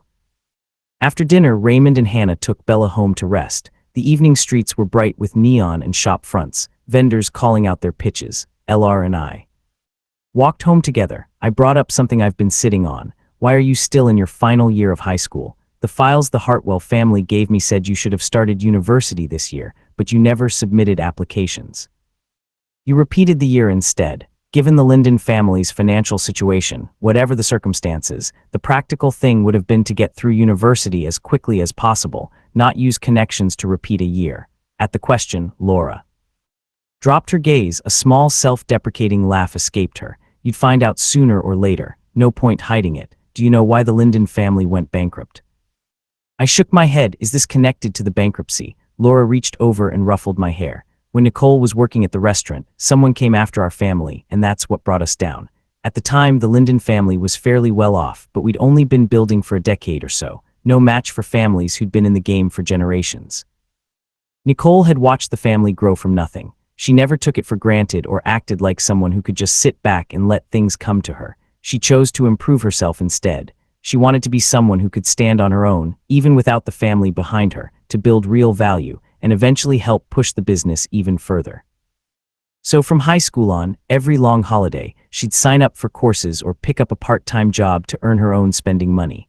And one day, without meaning to, she crossed someone she shouldn't have. Logan always blamed Nicole for the bankruptcy, said it was her fault for always going out and getting involved in things. Nicole carried a lot of guilt over it, and Logan never let her forget it, constantly going after her with cruel words. Laura let out a slow sigh, something heavy settling in her expression. Then his temper kept getting worse. One time he actually raised a hand to Nicole. I stepped in to protect her. Logan shoved me and my head hit the wardrobe. The doctor said it was a concussion. It was right before the college entrance exams. My body was mostly okay, but the nausea and dizziness kept coming. I didn't perform the way I should have in the exams. My parents and teachers all recommended I repeat the year. I pressed my lips together. When she finished, I asked, "Do you hate Logan?" Laura's eyes fell heavy with something quiet and lost. "He was my little brother, someone I loved for 17 years. You don't hold grudges against family. I just never expected him to leave the way he did so completely." So finally, I understood that quietly self-mocking laugh. 17 years of genuine love, and in the end, that's what it bought her. Being betrayed by someone you love hurts in a way that betrayal over money never could. Laura suddenly looked over at me, her eyes soft with warmth. "We're family. Some things don't need to be calculated. We care about you," Laura continued, "and we're not keeping score simply because you're our family. We just hope that someday you'll fully see us that way, too." Back in my room, I took the bed closest to the wall. I pulled the covers up. The new mattress made a real difference. Finally, no more sleeping on what felt like a plank. I turned on the little hanging fan and sat up to call Serena. The moment it connected, a low laugh came through. "What does a young master require? Don't tell me you actually missed me." "Just bored," I said. Maybe it was a childhood without much warmth, but I'd never been able to say things like "I miss you" out loud. Sentiment didn't come easy to me. When there was real business, I said so directly. When I called her just to talk, that was its own kind of saying it. Serena laughed, the sound rippling warmth touching the corners of her eyes. So a 5-cent conversation or the $5 kind. You're charging me now? I laughed. You called me. That means I'm already winning. I couldn't hold it in. Then I should be billing by the hour. $5 a session. No friends and family. Discount? Serena glanced at the time. 2 hours 500. Deal. I laughed hard enough to feel it in my chest. You were born for business. Back to actual business. The documents are all signed. They go to the notary tomorrow. Should clear in 2 to 3 days. Serena sat down, whatever she'd been working on, and leaned back in her chair to talk. I gave a distracted sound of acknowledgement, then told her about the evening. Serena found the whole Linden family thoroughly entertaining. Are you scared? It came out less like a question and more like a statement, as if she understood my feelings better than I did. You're afraid of family love. I thought back. There was a time I had wanted it, craved it, but Vincent and Claire's attention was always on the daughters. Their education was what mattered. I was always the one left out. In the Hartwell household, everything material was the finest. But I wanted to be seen. I pushed myself to top the year in every exam. I attended every training class they scheduled. All of it just to hear them say something good about me. The hope never came back with anything. At 8 years old, I finally understood why the sisters were learning business, and I was learning etiquette. They studied financial reports. I was handed foreign language speeches to memorize. Commercial knowledge was simply never on the table for me because I was a bargaining piece. My job was to behave, look the part, and eventually be traded in whatever deal required it. After that, I stopped expecting anything from family, and when the Linden family showed me kindness, when I kept searching for the angle, waiting for the catch, that was just me running from something I didn't know how to face. After a long silence from my end, Serena spoke. Some things don't need to be figured out. You have every right to accept love and enough strength to face whatever comes. There's nothing to be afraid of. Serena studied something in me. 2 years ago, I learned the Linden family had gone bankrupt and found out at the same time that I wasn't a Hartwell at all. After I told Serena, I started deliberately erasing my own name, distancing myself from who I had been told I was. Serena said it without hesitation. No matter what name you carry, no matter what happens, I'll be right here. She was the reason leaving the Hartwell family hadn't felt like free falling. Her voice came through the phone low and steady. Ethan, just keep moving forward. I'll always be behind you. You're my trump card, even if I have to bet everything on you. I smiled quietly, deeply. The next day, perhaps because the warning had landed, Logan kept to himself in class for a while. Before long, the homecoming banquet arrived. Ava spotted Ryan at the venue and was visibly surprised. What are you doing here? Aren't you on Ethan's side? Are you here to spy? Ryan, forever defending his loyalty, just said, just passing through. Then he actually answered Ava's question. The 2 Hartwell daughters are back. I have to live. Stream this for Ethan. He pulled out his phone with barely concealed excitement, ready to document every second for his friend. Quinn entered and scanned the room. Her expression was flat and purposeful. She strode across the room, about to say something, when the hall's speakers came to life. Vincent's voice from the stage microphone filled the room. They all looked over. Logan stood in a white suit, radiating the easy, pampered pride of a favorite son. Ryan immediately video called Ethan, dropping his voice. The show's about to start. As the banquet got underway, he panned the camera in a full circle to capture the room. Guess what your hot-headed sister is going to bring to this? Whatever it is, it won't be anything nice. I was sitting at my desk, the lamp casting light across my face, a quiet brightness in my eyes. A faint smile tugged at my lips. I'll leave you to it. I'm going to eat. If anything good happens, film it and send it over. Consider it done. Ryan gave an okay sign to the camera. He ended the call, switched to the camera, and hit record. He wasn't going to miss a single moment of this. Vincent delivered his opening remarks from the stage. Claire stood beside him, her expressions perfectly calibrated, performing the image of devoted parents reunited with their beloved son. When Vincent had said enough, he passed the microphone to Logan and invited him to say a few words. I'm Logan. When I found out that the parents who raised me for years weren't my birth parents, I was shocked too. He launched into what was meant to be a heartfelt speech, a polished, formal script almost certainly written by someone else and memorized. Ryan's lip curled with distaste. He rolled his eyes for good measure. Quinn wasn't listening to Logan at all. Hardly anyone in the room cared about those 17 years or how he'd been found. People were here because this was a Hartwell event. Business ties or not, the Hartwell sat at the top of the capital circle. You showed up. That was just how it worked. Ryan held his phone up, recording, switching hands whenever his arm got tired. Quinn drifted closer to Ryan. She lowered her voice by his ear. Let me hold it for a bit. Ryan instinctively turned to look at her and suddenly registered just how close she was. He snapped his head back forward and passed over the phone. They were engaged, but both had only just come of age. The arrangement had been set. In childhood, a business alliance between families. They'd always treated each other like siblings, nothing romantic. Had ever entered into it, at least that's how Ryan saw it. Quinn watched him press his lips together and edge sideways. A small smile touched her lips. Even the toughest one in the room has a shy side. Logan barely got through a few lines of his speech. When right as Quinn took the phone, the roar of an engine erupted from outside. The banquet hall was on the ground floor, but it was deep inside the hotel. No vehicle noise should have been able to reach them. Logan's speech died on his lips. Everyone turned toward the main doors, confused. With a thunderous crash, a black Apollo supercar burst through the doors. Screams erupted across the room as guests scrambled out of the way. The long table stacked with pastries and champagne was hit. Bottles crashed to the floor. The room descended into chaos. Vincent, who had just been performing the role of devoted father, went stone-faced, his eyes locked on the car. The car screeched to a stop in the middle of the hall. The passenger door flew open and a border collie leaped out. Charging straight for Logan on the stage, Logan screamed. He was terrified of dogs and stumbled backward. He tripped and went down headfirst. "Get it away from me, get away." He flailed his arms and legs wildly, but everyone else could see clearly. The border collie had stopped a full meter away and hadn't gone near him at all. The driver's door swung open. A tall girl stepped out. She wore a relaxed, oversized outfit. Long fingers hooked her sunglasses down from the bridge of her nose. She leaned against the car, every inch of her radiating defiance and didn't care energy. The banquet hall behind her was in ruins, and she looked completely unbothered. A lazy, sharp grin curved her lips. "Little brother, that mouth of yours is something else. I brought you a dog as a welcome gift." "Fine if you don't want it, but did you have to say something so ugly?" There was nothing kind about any of this. It had the look of a deliberate takedown start to finish. She curled a finger toward the border collie. The dog trotted over obediently, sat at her feet, and wagged its tail. Vincent's face had gone a shade of pale green fury. "Who gave you permission to drive in here? Have you lost your mind? Take your dog, get in your car and get out now." Jasmine lifted the border collie back into the car and clicked her tongue twice.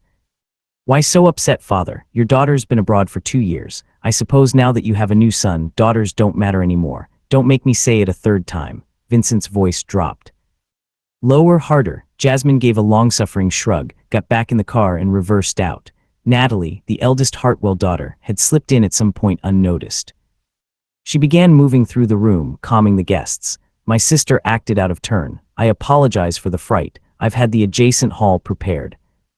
Please this way." With Natalie handling it, people were willing to go along. Nobody pushed to revisit what had just happened. Ryan, sensing the excitement was over, took back the phone and stopped recording. He sent the footage over with one comment: "Absolutely spectacular." Logan was taken by his parents to a side room. The air in there felt like it had no oxygen. He twisted his hands together. His voice came out barely above a whisper, shaking. "I was scared. I've been afraid of dogs since I was little." Vincent stared him down with cold fury. "Filthy language in front of all those people. You've humiliated this family." Logan's eyes went red with disbelief. He had been coddled and adored his whole life.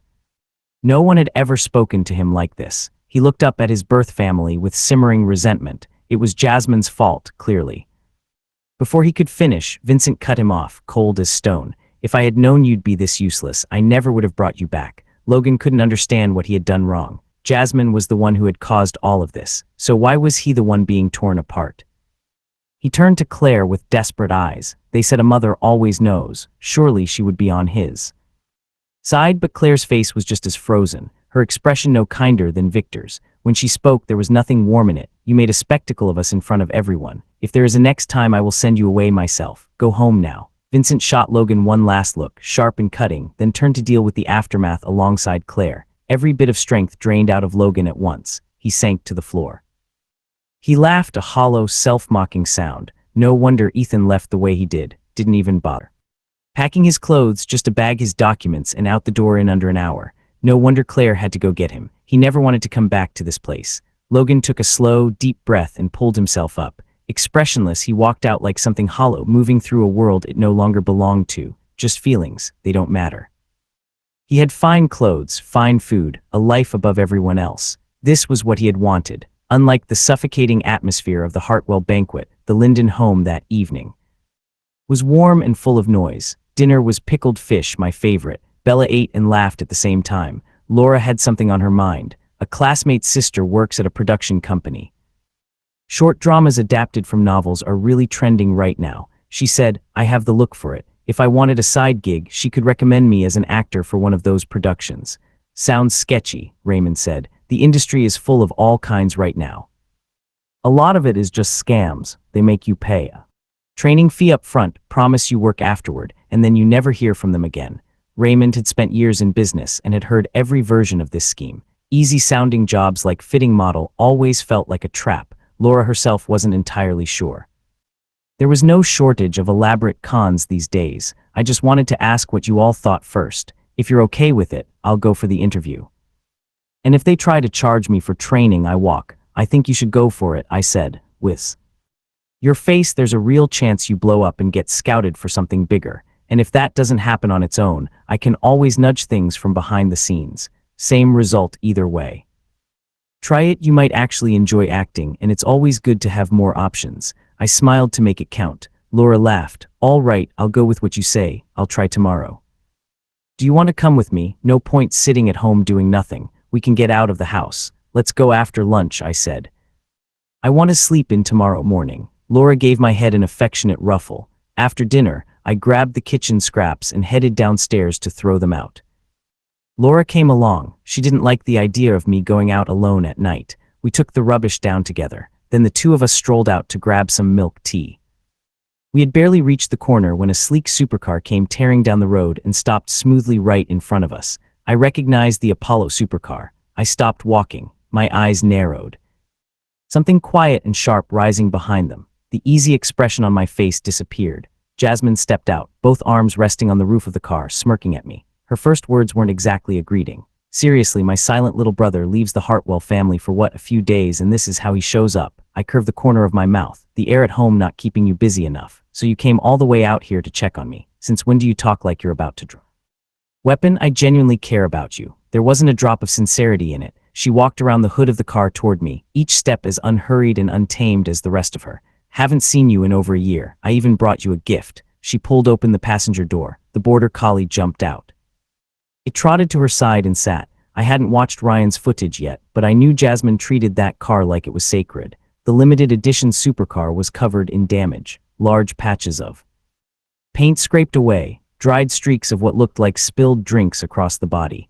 Given the time and the state of the car, it didn't take much to figure out what she'd been up to, and since she hadn't stopped anywhere else, the dog had come straight from the homecoming banquet. Jasmine leaned back against the passenger door. Proud as ever, she said. Still won't touch anything second-hand, but this dog was bought for you. I just took it along for a little performance. You're not really going too petty about it, are you? I let out a cold sound that wasn't quite a laugh and started walking toward her until I was half a step away. I looked straight into her eyes, my voice flat with a cold edge beneath it. You have a real talent for getting under people's skin. And the thing I hate most is dogs. Whether that meant the border collie at her feet or the person standing in front of me, hard to say. We held each other's gaze. Laura stood nearby like a breath of calm air, unintimidated by the tension. Hanging between us, she said simply, the milk tea place is about to close. Let's head back. Jasmine seemed to notice Laura for the first time. Her gaze swept over her with barely concealed contempt. A girl from a bankrupt family has no business talking here. Laura's expression stayed completely calm, not a trace of hostility. Ethan is my brother. Whatever there is between the two of you, his business is my business. Jasmine laughed all mockery. You're not fit to be his sister. I didn't hold back. She's not fit, are you? Jasmine didn't flinch. She leaned against the car, still smiling. 17 years at least. I rolled my eyes, couldn't tell how much of it was real and how much was performance. It sounded like a punchline. Either way, what exactly are you here for? I live here. Go home, Jasmine shrugged. If you don't come with me tonight, the next one who comes looking for you will be Natalie, and you should know. She's not as easy to deal with as I am. I came back. Without missing a beat, she's not my sister. I looked down at the border collie, silky-coated tail wagging at me. I bent down and took hold of its collar. I shoved Jasmine aside from where she was leaning against the car and stopped engaging with her. When I looked at Laura, her expression was soft and easy. At that casual, familiar word, sis, Laura draped her arm around my shoulder. Let's head home. Jasmine watched the two of us walk away until we disappeared. Then she fished out her phone and called. Your little brother has a new sister now. He doesn't even care about you anymore. Those were the first words out of her mouth the moment the call connected. On the other end, Natalie was quiet for a long moment, then said flatly, "Go take him back yourself then." Jasmine felt a surge of irritation. She looked over at the old apartment complex. That place is run down and tiny. What is there to stay for? Is he out of his mind? The Hartwell estate is plenty luxurious and you barely go back yourself. Natalie stayed perfectly calm, ignoring her sister's irritation entirely. The fact that he's living in that place, that's partly your doing. If Jasmine hadn't pulled that stunt and engineered the Linden family's bankruptcy, even if he'd gone back to them, he'd still have been someone. Designer clothes, private cars, not a whole family squeezed into a tiny wreck of an apartment. Jasmine ground her back teeth. When it came to doing something reckless, she'd been happy to push things along, but the moment it blew up, she was left holding all the blame alone. Natalie was getting more calculating by the day. You'd better keep that energy and don't even think about going to talk Ethan into coming back. He won't listen to you either, and I'll be watching with great enjoyment. She hung up without another word. Natalie set down her phone. Her fingertips tapped the desk surface in a slow, rhythmic pattern. When she thought, her face showed nothing, just the quiet, suffocating presence of someone who expected to be obeyed. The manager across the desk kept his head down, terrified of saying the wrong thing to this unpredictable boss. Laura and I got our milk tea and walked home in the evening breeze. Jasmine hadn't managed to ruin the mood. Laura studied my expression. After a moment she said casually, "The second Hartwell daughter seems to care about you a lot." I understood what she was getting at. "No need to test me," I said. "I'm not going with her. I left the Hartwell family. I'm not going back." It took a lot to get out of that cage. I'm not stupid enough to climb back in. As for whether Jasmine actually cares about me, maybe in some capacity, but the kind of care that comes from someone like her, I can't survive it. When I was 5, I still didn't know any better. I craved the warmth and protection of family. I got pushed around by kids at kindergarten, so I went to Jasmine to tell on them. The normal response would have been to go to the school and sort out whoever was bullying me, but Jasmine dragged me off to Taekwondo training instead. She said if I was strong enough, nobody would touch me. Then she taught me herself, a 5-year-old beginner, and she showed absolutely no mercy. I ended up with broken ribs and spent 3 months in the hospital. For those 3 months, the only people who came were the household staff. Serena would visit after school to keep me company. The person responsible never showed her face. By the time I recovered and was discharged, when I finally saw Jasmine again, there was no remorse whatsoever. She told me straight-faced that I was too weak and suggested I try kickboxing next time. Who in their right mind would want a sister like that? Back at home, Hannah's stall plan was coming together smoothly. Raymond scrubbed the cart inside and out. The plan was to set up near home first, surrounded by familiar neighbors who could give honest feedback, then refine the product before going to the area near Central High on Monday for the real launch. Bella raised her milk teacup, everyone clinked together. "Here's to Mom's booming business."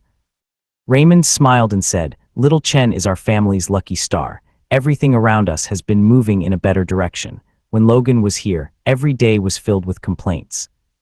The whole home felt flat and mechanical, everyone just going through the motions. Since I came back, I've helped in ways I didn't plan for. A kind of force that pushed everyone forward, made them think about what was possible. The renovation was thanks to me, too. The marks of age and wear are gone now.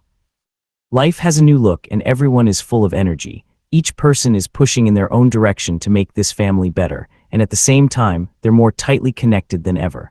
I looked down with a quiet smile. I hadn't expected that giving something would come back to me like this.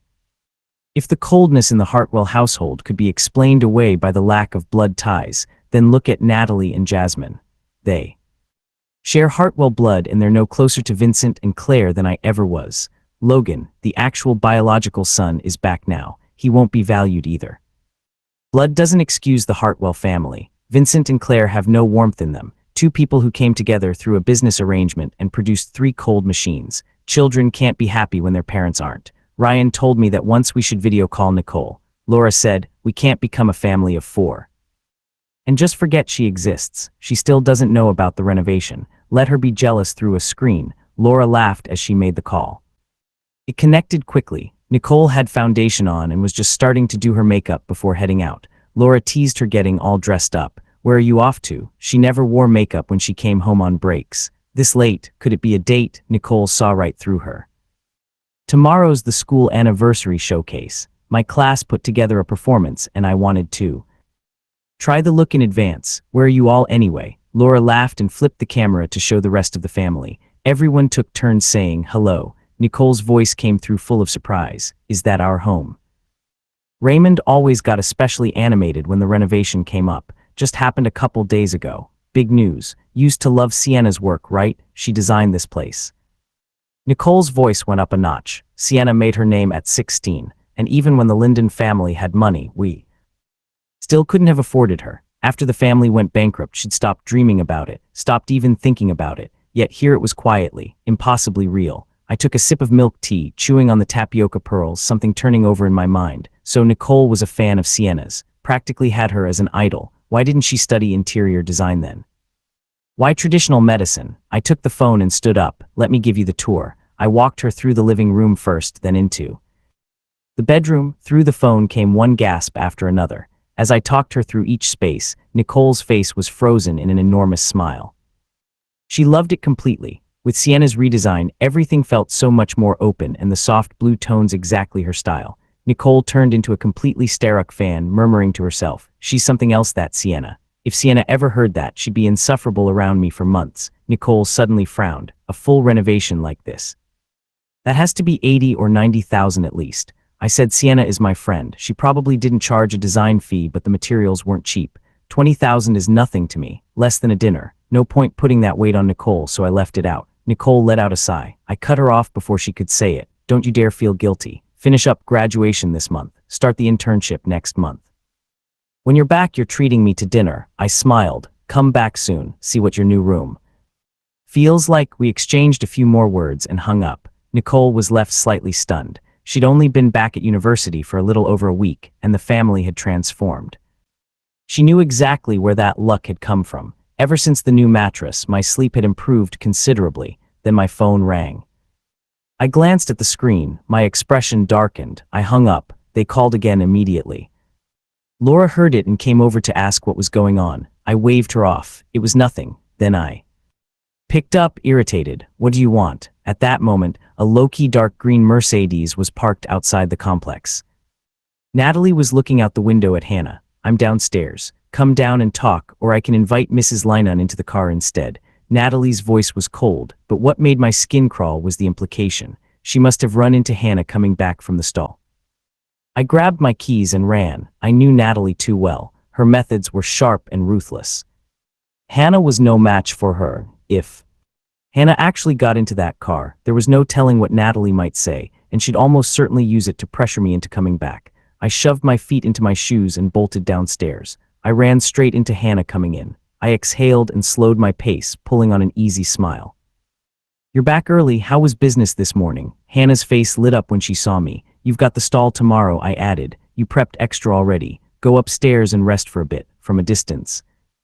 Natalie watched the two of us. Then she saw me break into a stride toward her. She slowly pulled her gaze away and told the driver to leave. I reached the entrance and watched the Mercedes pull away. A question mark formed in my head. I pulled out my phone and called Natalie back, my tone anything but polite.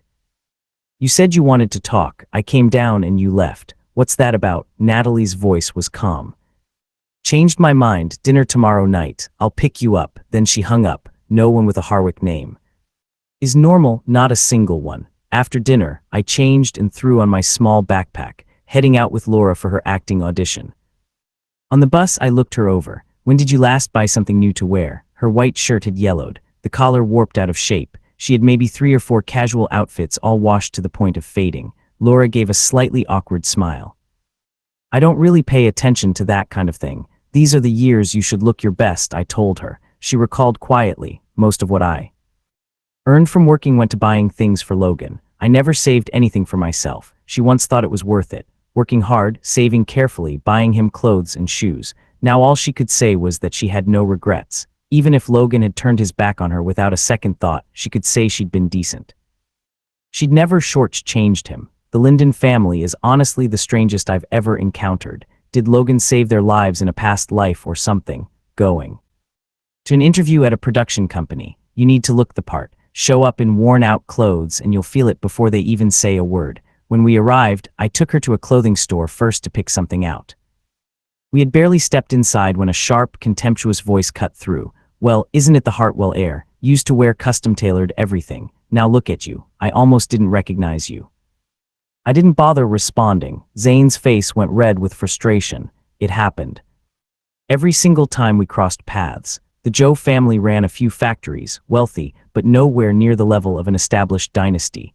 Zane had always resented my academic performance. We'd never gotten along. He'd always disliked me, but had been careful not to push things because of my status. But that was then. Now I was just a former foster son, pushed out of the Hartwell family. I had no Hartwell name anymore. What grounds did I have to be arrogant? Since you're aware, I left the Hartwell family.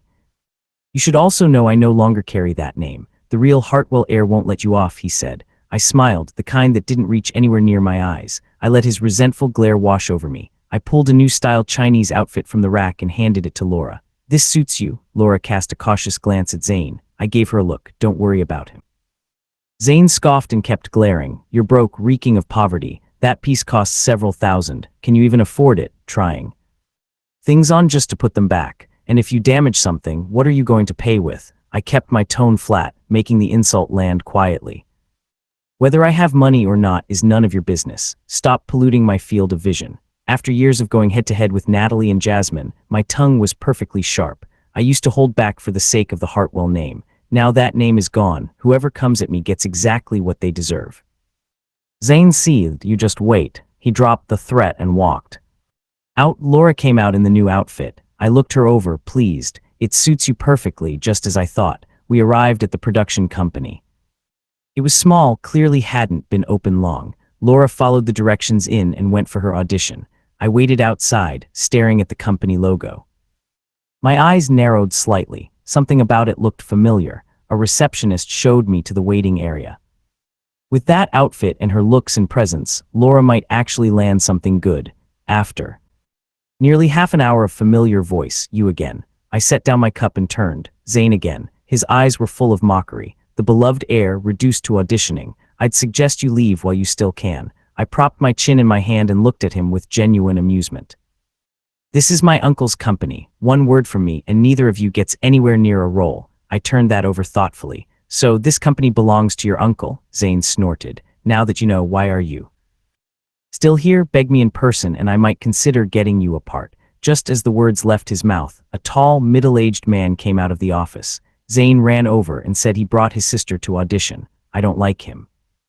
Mr. Harper looked at his nephew with clear indulgence. He treated the boy like his own son. The moment he heard someone was causing trouble, he turned with a sharp look and then his expression changed completely when he met my eyes. How did you end up here? The respectful way Mr. Chen addressed me made Zane's eyes go wide. Mr. Harper pushed past Zane and walked quickly toward me. Is there something you needed from me today? I took a calm sip of water. Just keeping my sister company for the audition, Mr. Harper smiled. You hold 50% of this company. Getting someone in is the easiest thing in the world. My gaze drifted meaningfully to Zane. Good thing your nephew reminded me. I'd almost forgotten I had a stake in this. All I had to do back then was handle whatever the Hartwell family assigned me. I'd been learning investment from Serena since we were young. I honestly couldn't keep track of which companies I had shares in. Every owner who knew called me by my given name. Mr. Harper continued, which role is your sister going for? I'll have it locked in immediately. I glanced at Zane. My sister prefers to earn things herself. She doesn't rely on other people's connections. Mr. Harper caught the meaning beneath that.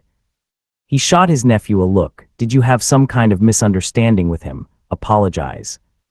Right now, I curved my lips. No misunderstanding. He just doesn't like me and that's a personal matter. Mixing it with business would make it look like I'm using my position to settle scores. That's not who I am. Mr. Harper visibly relaxed. You're always the bigger person. This nephew of mine has been spoiled. I'll keep a tighter rein on him going forward. Zane clenched his teeth, but he didn't say a word. A group of about a dozen auditions came out. Laura was among them. I pulled back the energy.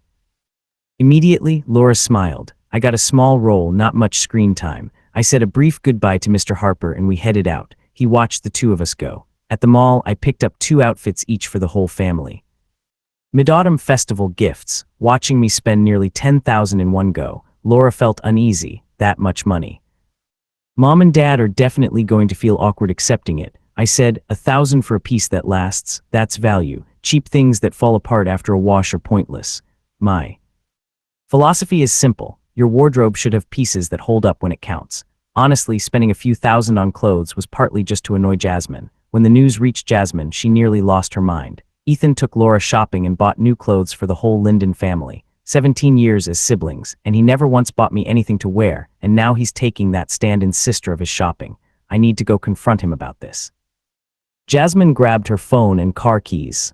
I'm dragging him back today. The butler stepped smoothly in front of her, head slightly bowed. And what exactly would going accomplish? It was you who had the Linden family brought down. He's probably still angry with you over that. Jasmine stopped mid-step.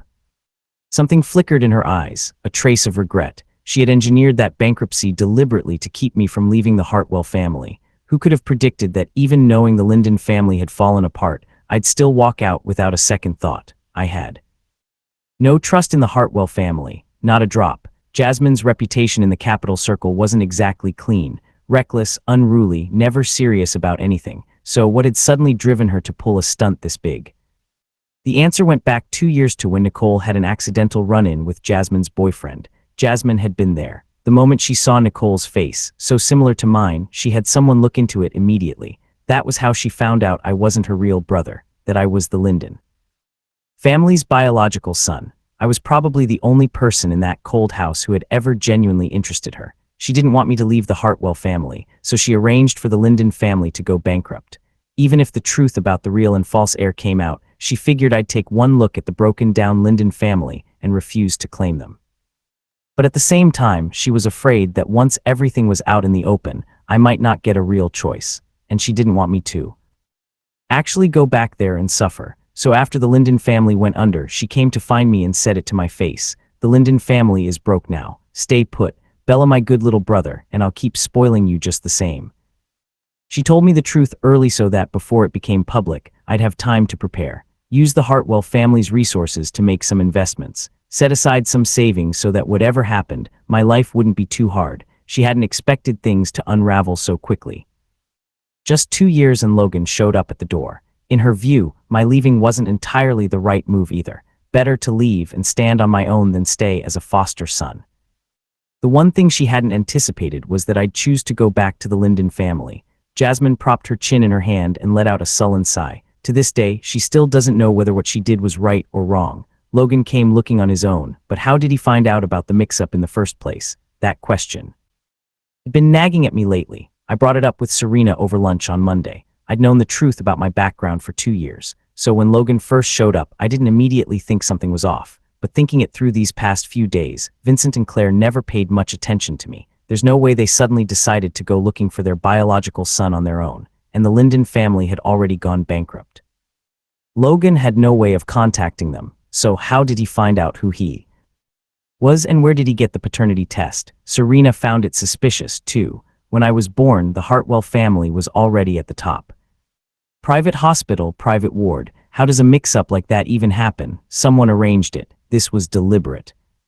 Logan showed up with a paternity test in hand. If he actually is the biological son, fine. But where did that test come from? And if he isn't, then whoever is behind this has very deep motives. I don't care whose blood runs in me, and I don't particularly care whether Logan is real or not. But if someone engineered this, then I've been used as a piece in someone else's game, and I still don't know what they want or who they're really targeting. I don't like the feeling of being maneuvered without knowing it. I'll have someone look into it quietly. You find an opportunity to feel out Logan, see what he lets slip. Serena poured me a glass of orange juice. She didn't look particularly worried. After all, I was just a child. Back then, whoever was behind it, they weren't targeting me specifically. It didn't directly concern me now, so there was no real reason for her to be too worried. She wasn't wrong, but the feeling of being watched from the shadows was unsettling.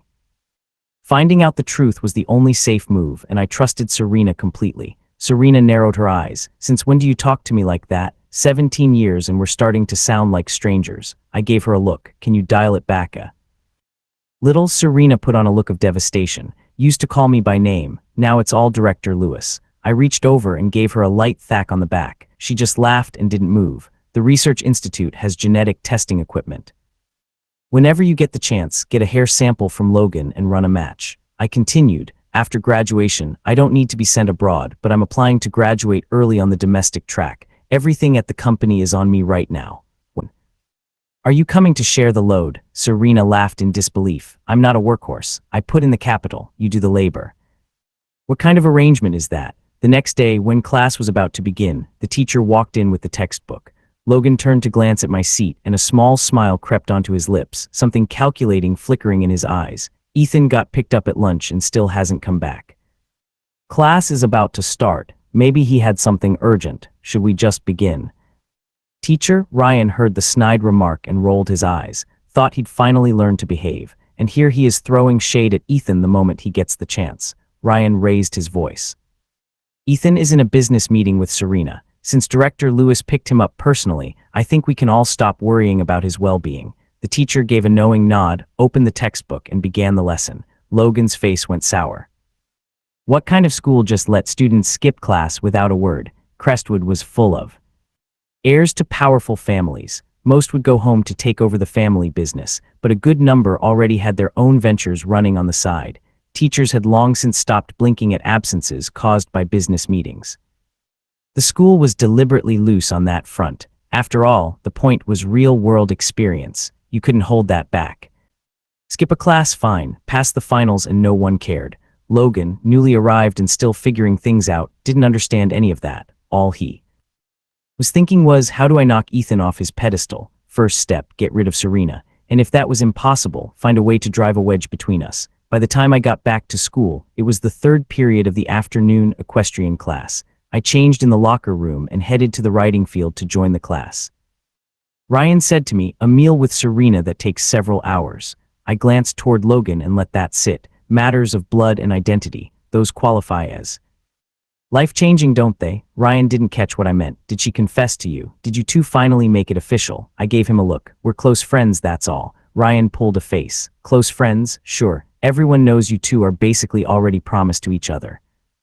I gave him a flat look. You and Quinn are the ones who were meant to be. Meant to be? Please. My type is more like your sister who arranges marriages for their kids anymore. Quinn and I are just friends, pure and simple. If we actually ended up married, we'd probably cringe every time we looked at each other. I was simultaneously exasperated and amused. You're purely chasing looks. Laura has a gentle personality. If you actually dated her, you'd find her boring within a week. She's perfect for me. Ryan shot back. You're just being overprotective. He wrapped an arm around my waist and started tickling me until I laughed and begged for mercy. I twisted away from his attack. Out of the corner of my eye, I spotted Quinn approaching.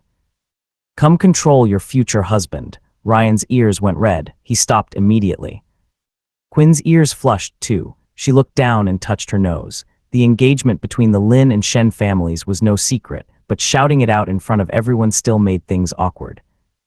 A blood-curdling scream shattered the moment everyone turned.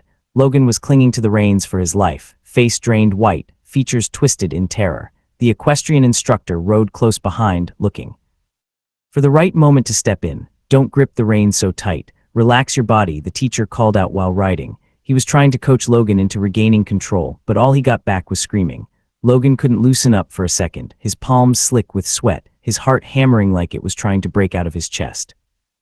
Ryan stood there, slack jaws, slowly shaking his head. 2 equestrian classes a week. How does Logan manage to have a breakdown in every single one? Quinn shook her head too. How did he pass the entrance exam? Aren't you going to help? If he gets thrown off, he's going to dislocate something. Not my problem, I said. The teacher's handling it. What does it have to do with me? The words had barely left my mouth when the teacher's voice came from across the field. Ethan, come give me a hand. Ryan and Quinn burst out laughing. I let out a long sigh, mounted up, and rode after them. Being good at things isn't always a blessing. I pulled Logan in front of me and rode him safely.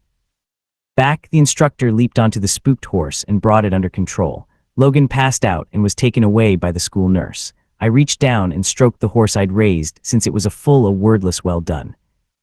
Ryan came over and clapped me on the shoulder. Since when are you so generous, going out of your way to rescue him? Quinn gave a light snort and said lazily, he's not being kind. That's just what happens when you're the one everyone calls on. Can't help it. I pretended to be offended and gave them both a look. You two really are a team when it comes to calling me heartless. Ryan laughed it off. Quinn looked calm and thoroughly amused. Who told you to top the year and show off on the field? If you weren't so good, they wouldn't have called your name today. Being too good has its costs. If I didn't pull out a trump card now and then, first place might not stay mine, and I might not even be at Crestwood anymore. Ryan and Quinn said it without a trace of humor. There really is someone formidable in the year. Luna from Class 1, my toughest competitor at school. Our scores were neck and neck. In every exam, I only edged her out by a few points. Last semester, Luna pulled off a stunning score in the equestrian exam. If I hadn't read the situation and raised the difficulty of my own performance, she would have beaten me in the final rankings. I scraped through by 1 point, and without that, I might not have been at Crestwood this year at all. Luna was fine-featured and well-liked across the year, but something about her always gave me a creeping feeling.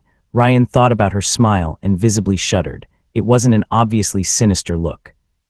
She smiled like warm sunlight, but those eyes of hers felt wrong somehow.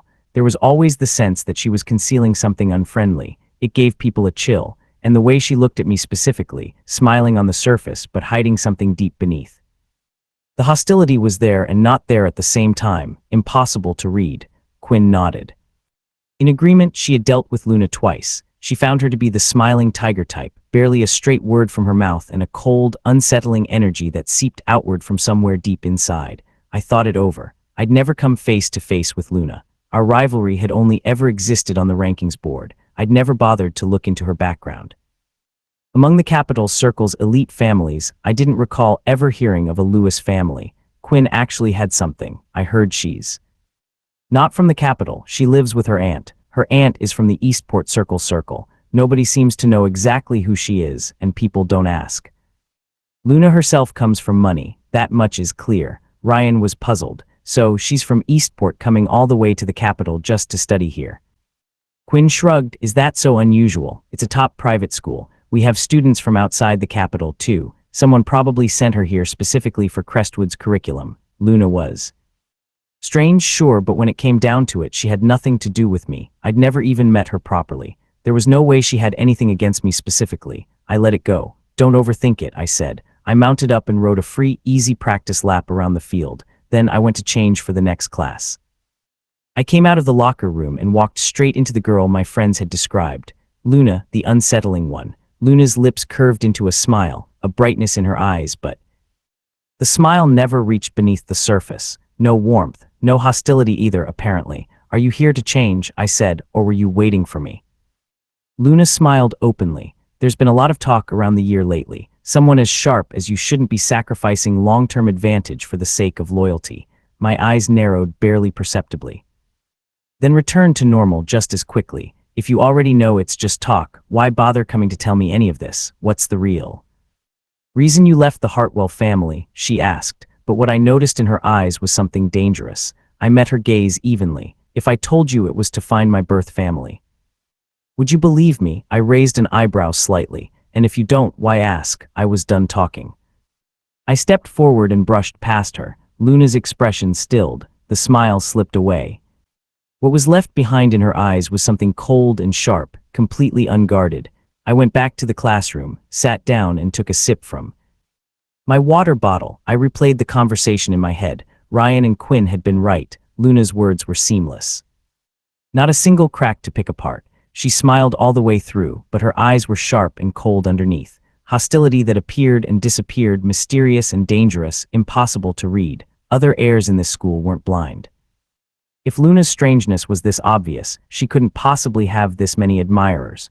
The only explanation was that she concealed it well, but couldn't quite hide it from me, and it seemed to extend to the people around me too. She was targeting me. I didn't understand it. Today was the first time we'd ever actually spoken. We had never crossed paths before. I was from the capital circle. Our worlds had no overlap outside of school. Had 2 years of losing to me on rankings been enough to build this kind of resentment? She seemed particularly interested in why I had left the Hartwell family. Someone from the esports circle keeping close tabs on capital circle gossip. That was strange enough on its own. Could she have a grudge against the Hartwell family? But if that were the case, why come to me? I decided to stop turning it over. What I needed to know would come to me eventually. Ryan dropped himself onto my desk. Come to my winery tonight for a drink. I tapped his hand and started organizing the books on my desk. I frowned. Can you at least try to look presentable? I gave him a look. He tugged at his own collar, unbothered. The winery's been open this long and you've never once shown up. Quinn rolled her eyes. You really believe in yourself, don't you? Don't you know that winery is guaranteed to fail? Ryan scoffed and smacked her on the arm. Mind your own business. You were supposed to bring me a bottle of new wine last time, and you ruined the whole thing. I still owe you for that. Quinn leaned against the desk across from him and said, the whole shipment got flagged in an inspection out of nowhere. The deal fell through. It wasn't like I did it on purpose. I'll make it up to you when I find a good bottle next time. I listened to the two of them bicker. Ryan, still fired up, threatened to wrestle her jacket off her right there in front of everyone. Quinn found that mortifying. They descended into full chaos, the classroom filled with laughter. I ducked my head and covered my mouth, trying not to let mine show. Those two had been at each other's throats since they were kids. No wonder Ryan treated her like one of the guys. Ryan saw me actually laughing and poked my arm. Don't just sit there enjoying the show. You haven't answered me yet. I'll set aside a 1982 vintage grape juice for you. A 1982 vintage grape juice is just wine with a different name. You really want to let me near alcohol? Aren't you afraid of what Serena would do to you? Everyone knows I'm the person she holds closest. Anything that could do me even the slightest harm, she'd eliminate it without a second thought. If Ryan dared give me alcohol, he'd be the next one she dealt with. I said, you two can stop fighting. I'm not coming tonight. Natalie asked me to dinner. Ryan immediately jumped off the desk like he just heard the sky was falling. His voice jumped up several notches. What is the eldest Hartwell daughter getting involved for now? She's not planning to drag you off somewhere, is she? Quinn put a firm hand on my shoulder. She had the expression of someone sending a soldier off to war. I have a soft armor vest at home. I'll have someone bring it for you to wear tonight. Ryan and Quinn's alarm wasn't unreasonable. They knew about my complicated history with the two Hartwell daughters, and after more than a decade of knowing me, they had a very clear picture of those two. Jasmine used to have a large dog. At 17, furious at Natalie's attempts to control her, she had set the dog on 19-year-old Natalie. Natalie had the dog put down without a single word. The whole Hartwell household was thrown into chaos. Vincent and Claire interrogated both of them. Jasmine denied giving the order. Natalie pinned the blame directly on me. My parents knew perfectly well it couldn't have been me and grounded me to my room for a month anyway. Jasmine, to get back at Natalie, snuck into the company where Natalie was working at the time and cut the main power. The outage wiped critical data over 1 million in losses. Natalie, without a single word, had Jasmine's favorite car destroyed. Both sisters were deeply in the wrong, and Jasmine accused me of being the one who cut the power. My parents once again knew the truth and once again let them get away with it. They put me right back under house arrest the moment my first sentence ended. Another month confined to my room. From that point on, I understood I was nothing more than a piece to be traded in the right marriage deal. No matter how well behaved or capable I was, I would never be seen, never be praised. Instead, I absorbed whatever disaster came my way. Every mistake either sister made, I was the one who carried it, because I simply didn't matter enough for it to be otherwise. Through those two incidents, I saw both sisters clearly for what they were: a ruthless, cold eldest, a wild, reckless second. If I wanted to survive growing up in that house, I had to learn to fight both of them. My friends, when they heard any of this, said more than once, the fact that you made it out of there in one piece is nothing short of a miracle. Dinner alone with Natalie. Should we call the police in advance or at least bring a self-defense stick? You never know with her. I'm genuinely afraid that if you say something off, she'll just start physically disciplining you on the spot. Ryan was genuinely worried. His best friend, unarmed and not exactly built for combat, going to a dinner date with Natalie. Anything could happen. I gave him an exasperated look. Then come with me. Didn't you promise Serena you'd be my bodyguard? Ryan sucked in a sharp breath. I can't beat Natalie either. Everyone knows what she did at that banquet. Dealt with the troublemakers on the spot. That's exactly why her father sent her abroad afterwards. Relax, both of you. She won't lay a hand on me. I don't like either of them, but I know I won't be in any actual danger. Ryan pulled up a chair beside me. You can't be sure of that. When you're actually in danger, both sisters have always protected you. But when you're not, they are the danger. And that grounding was nothing compared to the time she got you put on restricted movement for half a year. I touched my nose and found I had nothing to say to that. To be fair about the half-year thing, that one wasn't really Natalie's fault. When I was 13, she took me out with her. We got ambushed by people from a rival family. She had no bodyguards with her.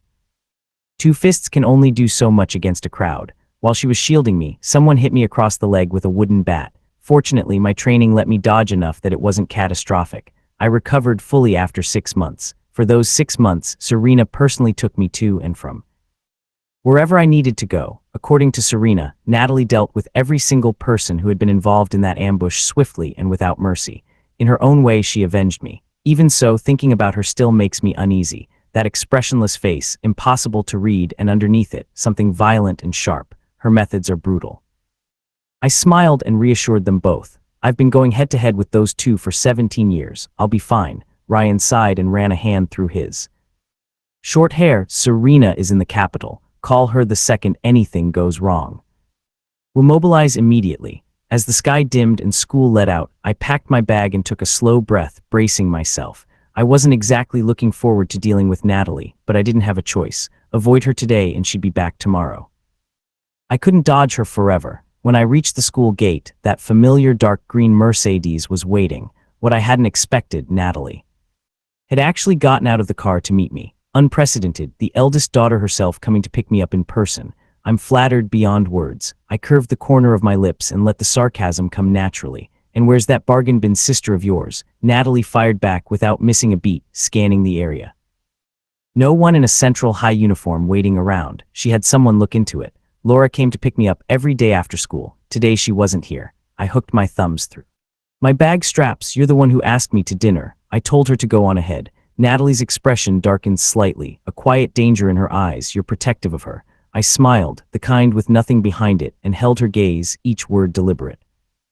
I'm wary of you. We held each other's stare. Neither of us gave an inch. Ryan and Quinn, watching from behind, felt the air between us ready to ignite. They might not even make it to the restaurant before it blew up. The tension was suffocating. She'd barely said 2 sentences, and it had already come to this. I think we should follow them just to be safe. Before they could settle on how to intervene, a new arrival disrupted everything. Logan came running in his school uniform, the hem of his jacket catching the wind. He looked young and bright, his smile warm and open. He'd exchanged greetings with his sisters at the banquet, but hadn't seen them since. When it came down to it, they were still blood. Natalie coming here meant she wanted to smooth things over, and given the tension between us, she clearly wasn't fond of me. The false air. Logan put on a sweetened voice, thinking it would charm her. Big sister, are you here for me? I'm your real brother. You'll look out for me from now on, right? He had absolutely no idea who he was dealing with. I scoffed and rolled my eyes. It stung on LR's behalf as if she had ever done anything but pour herself out for him. Don't worry, I said. You have plenty coming your way. Logan shot me a smug look, then turned back to Natalie, composing himself into the picture of thoughtful, well-behaved sincerity. Even though he took 17 years of a life that should have been mine, I don't blame him. Don't be too hard on him either. Since you two still have things to discuss, I'll get in the car first. He reached for the rear car, her door, and found it wouldn't move. He knocked on the driver's window. The driver didn't glance up. Logan turned looking wounded. The driver won't open the door for me. I couldn't hold back the laugh. Your real brother is waiting. I'll leave you to it. I moved to make my exit. Logan stood frozen. He looked at me, then at Natalie. He couldn't believe she'd actually come for me. School had just let out.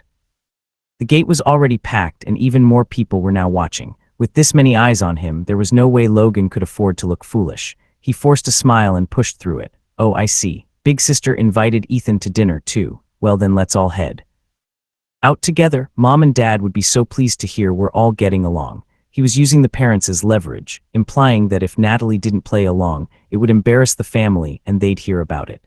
Natalie had no attachment to her parents. There was nothing for that threat to hook on to. She ignored Logan's move completely. She hadn't looked at him once this entire time. I stood where I was, holding Natalie's gaze without backing down.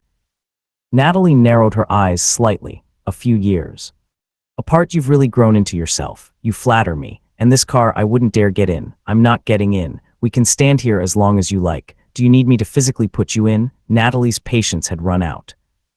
I held my ground. Let's see what she actually does. In the Hartwell household, it wasn't just me at war with them. The two sisters had been at each other's throats since childhood. Constant sabotage, constant blame shifting.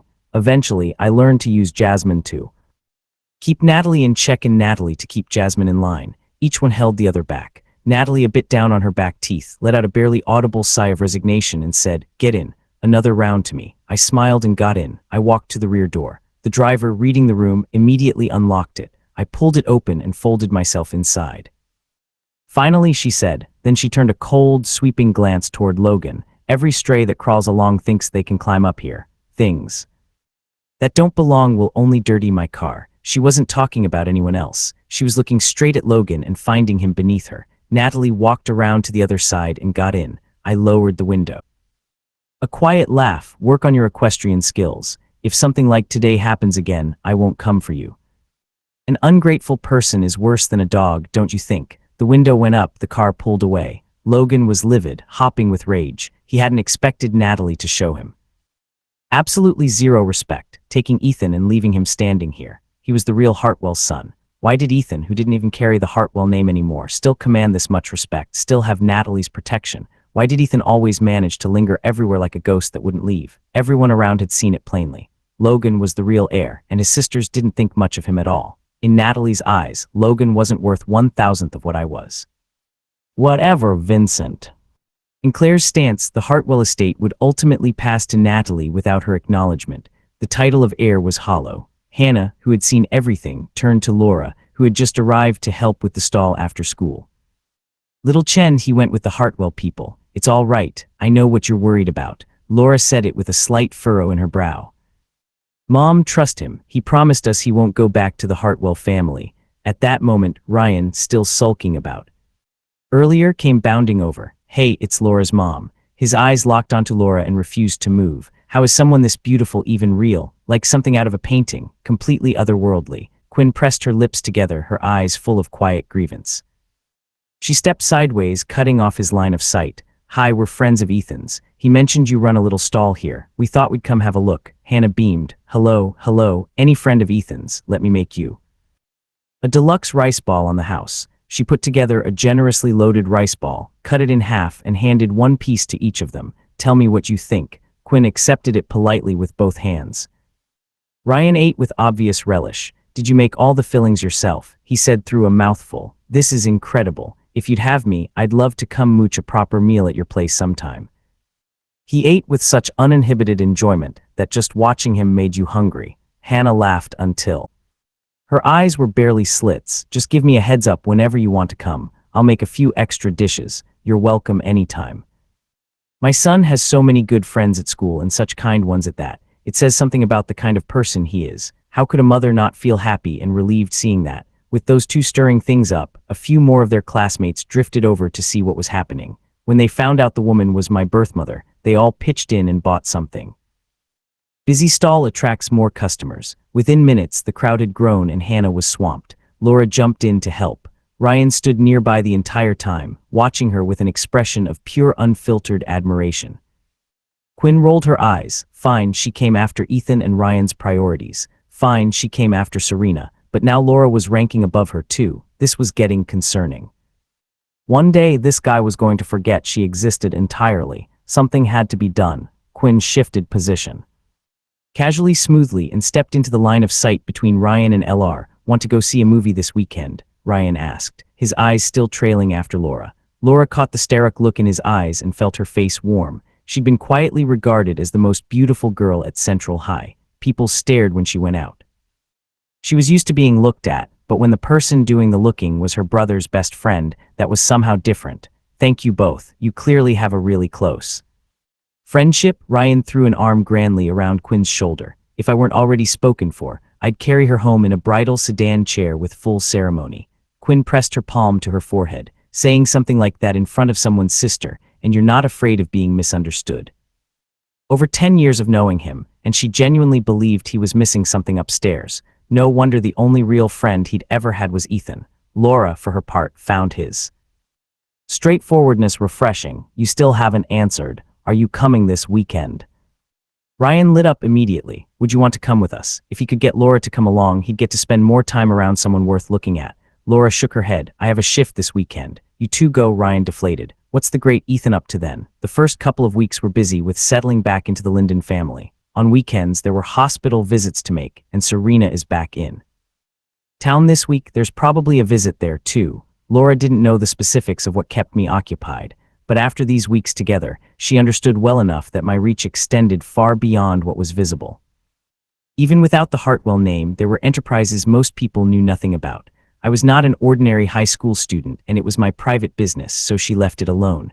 Then, whenever you're free, come visit. You're always welcome. When the rice balls were sold out, the stall wrapped up. Raymond came to collect everyone. Quinn helped lift the cart into the vehicle. The car had been parked on the side of the road for a while. She pulled Ryan in with her, apparently planning to take him home to help sort through some things.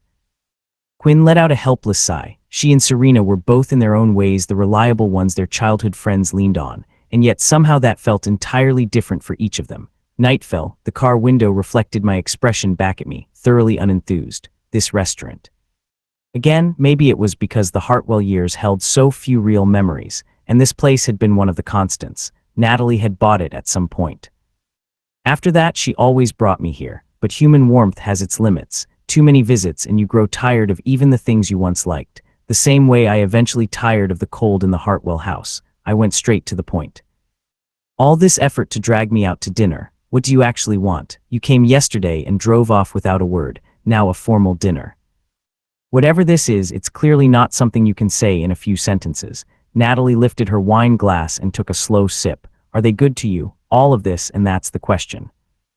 No worse than being the Hartwell heir. Natalie's expression shifted through something unreadable. She sat down her glass without a word, neither agreeing nor pushing back. She had known for a long time that I planned to leave the Hartwell family once I came of age. In the 2 years before that, she had quietly backed certain investments, making sure I'd have enough in my hands to stand on my own.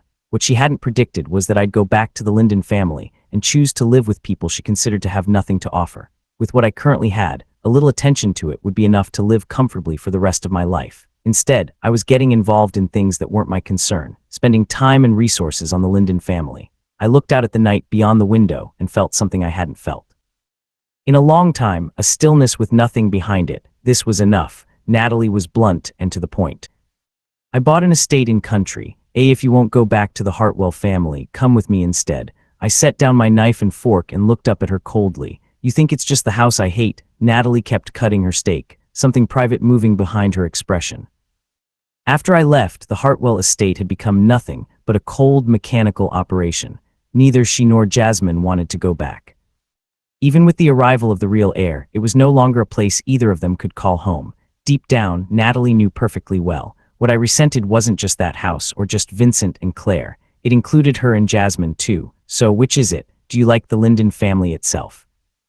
That cramped little apartment, the people in it? Do you like having Laura as a sister? She fired the questions one after another. Her tone was calm, but I heard the anger underneath it, and I went on guard immediately. If you touch anyone in the Linden family, this is the last time we meet. It wasn't that I cared so deeply about the Linden family. It was more that lately this had started to feel like a game to me. Seeing how long it would take to build something from nothing, I'd finally found something that held my interest, and I'd used my connections to give them a push. If Natalie went rogue now, everything I'd set in motion would be wasted. Natalie let out a cold, scoffing laugh. She always did know exactly how to handle me. She stared at me the way a predator watches something it has already decided belongs to it. I don't make a habit of crushing things for sport, but the Bellum family project, forget it. I narrowed my eyes slightly. Same as always, pulling the same leash every time. She knew I cared about my work, so she used business leverage to make me fall in line. It wasn't that I couldn't find an alternative. It was that I'd spent over a year on that deal, pouring in time and effort. Walking away now meant writing off a significant investment, but the one thing I had never lacked was the courage to start over. If Natalie thought this move would work on me, it wouldn't. What exactly do you want? Take me with you, then what? Lock me up in country. I have people watching me every day. It's been a while since you've been this extreme. Natalie curved her lips slightly. The Linden family can't give you anything. Come with me instead. We may not share blood. We can't be siblings, but I can marry you. I stared at her, completely stunned. Natalie, are you out of your mind? I looked at her, not bothering to hide the revulsion in my eyes. Natalie took a sip of wine. You think with your current standing that girl from the Lewis family would still choose you? Her parents are unconscious in a hospital. How many pairs of eyes inside the Lewis family are watching her right now? This will be a 5 or 6 year problem at minimum. Under Natalie's skeptical gaze, I spoke. I trust her. No time for you to sit on it. The Lewis Group has been in talks over a chip deal. If the deal goes through, the Lee Group's valuation at least doubles. The condition is that Serena marries into the Jennings family. Engagement to Dorian Jennings. That's what Chairman Jennings is demanding. Everyone in the circle knows what you two are to each other. The moment Serena gets engaged to Dorian Jennings, you become the joke of the entire capital circle. I was quiet for a long moment, then I laughed quietly. Selena and I have no engagement. We're not a couple. Even if she gets engaged to Dorian Jennings, she's still my childhood friend, my business partner. It can hardly be called being abandoned. What exactly is there to laugh at? Natalie didn't look surprised. She said nothing more, set down her glass and stood up. I'll be right back, take your time. I gave a quiet sound of acknowledgement and went on eating at my own pace. Before long, a server arrived with 3 desserts. With a respectful bow, sir, Director Hartwell commissioned these new cake recipes in development. Please let us know what you think. I picked up the small fork and tried each one. The only one I went back to was the Black Forest cake. The durian crepe was far too rich, the matcha truffle too sweet.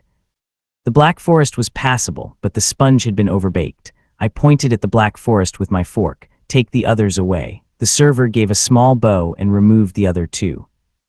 I poked at the cake on my plate and let out a quiet hum of amusement. Natalie had always paid close attention to what I ate. The Hartwell family had cycled through chef after chef simply because I'd liked the mousse here. She bought the entire restaurant and worried I'd eventually tire of it. She kept the kitchen working on new recipes. She really did put thought into things like this, which is exactly why my feelings toward her had always been some impossible tangle of love and resentment.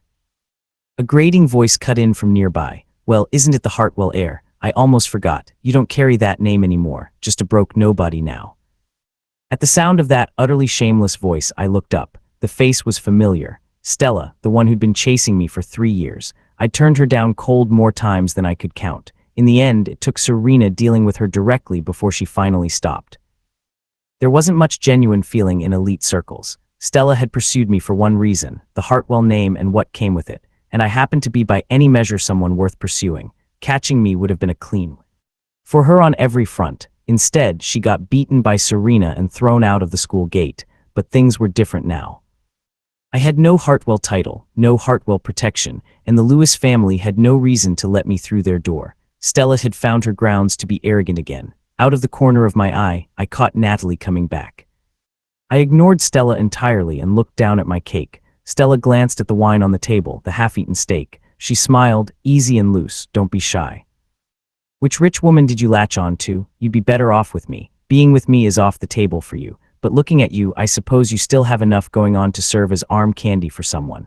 The words had barely left her mouth, and with a thunderous slam, Natalie shoved her head straight into the table. Stella's face crumpled in pain. She fought to lift her head, but the force at the back of her skull kept her forehead pinned flat against the table. She struggled hard, her eyes caught a glimpse of the high heels, her pupils shook. The next second came a voice, cold and hard. Where did this stray come from? Bold enough to take my seat and to go after what's mine. Natalie held Stella down without letting up, and with every word she spoke, the pressure increased. Stella cried out in pain, pleading over and over. Natalie acted as though she heard nothing. Arm candy, was it rich woman? Was it? Open your eyes and look. Stella's voice shredded itself, screaming for mercy, her head swimming. Her face going whiter by the second. Tears of pain streamed down her face. Her voice gave out. Nobody came. The scene was getting ugly. Wasn't Natalie supposed to be at war with me? I ate my cake with perfect composure and let Natalie do as she pleased. Watching Stella reach her limit, I found I'd lost what little appetite I had left. The last bite sat untouched. I put down the fork, a small sigh. What a way to ruin an evening. I picked up the napkin and wiped my mouth, seeing that Natalie had no intention of stopping. Natalie, that's enough. I have no interest in being dragged to a police station as a witness. That's the last thing I need. Natalie let go. Stella crumpled to the floor. The staff came and carried her out. Once the mess had been removed, Natalie tossed the towel onto the table. Her gaze drifted to my unfinished Black Forest cake. Let's go somewhere else. I'll take you somewhere better. No, I've lost my appetite. Natalie said nothing more. She drove me back. Mercedes pulled smoothly to a stop outside the complex. From the back seat, we both spotted her at the same time, Laura standing beneath the amber glow of the street light. Natalie pressed her lips together, something turning over in her expression. She glanced at me. Did you ask her to come down? I shook my head slightly. I had no idea why Laura was there, standing at the entrance this late, looking like she'd been waiting a while. We got out of the car one after the other. Laura came to meet us with Soft smile, she took my backpack from me naturally without making a thing of it. What are you doing out here this late? Laura ruffled my hair. I came down to take out the trash, she said. It was about time for you to be back, so I waited a bit. The complex's security wasn't great. Even within the grounds, there were occasional incidents at night. Laura had been worried about me coming home alone, but she didn't want to interrupt if I was in a meeting, so she stood at the gate and waited. It was past 10:00. I hadn't sent a single message to let anyone know I was okay, and she'd stood out here this long, and yet she said nothing. Just the same quiet warmth, the same gentle indulgence. Something tightened in my chest, strange and unfamiliar, something I couldn't quite name. Thank you for bringing him home, Laura said to Natalie, soft-faced, unhurried, carrying the same quiet grace she always did, as if she had nothing against anyone. Something dimmed in Natalie's eyes, seeing me with my head down, silent. She could read what I was thinking. She looked up at Laura. He's my brother. Her voice was flat, but her eyes were anything but. Laura's expression didn't shift. She answered simply, knowing that so many people care about him makes me happy too. Something flickered in Natalie's eyes. She said nothing more, turned and got in the car. This time she had lost. I found Natalie's behavior strange. I watched the Mercedes until it disappeared.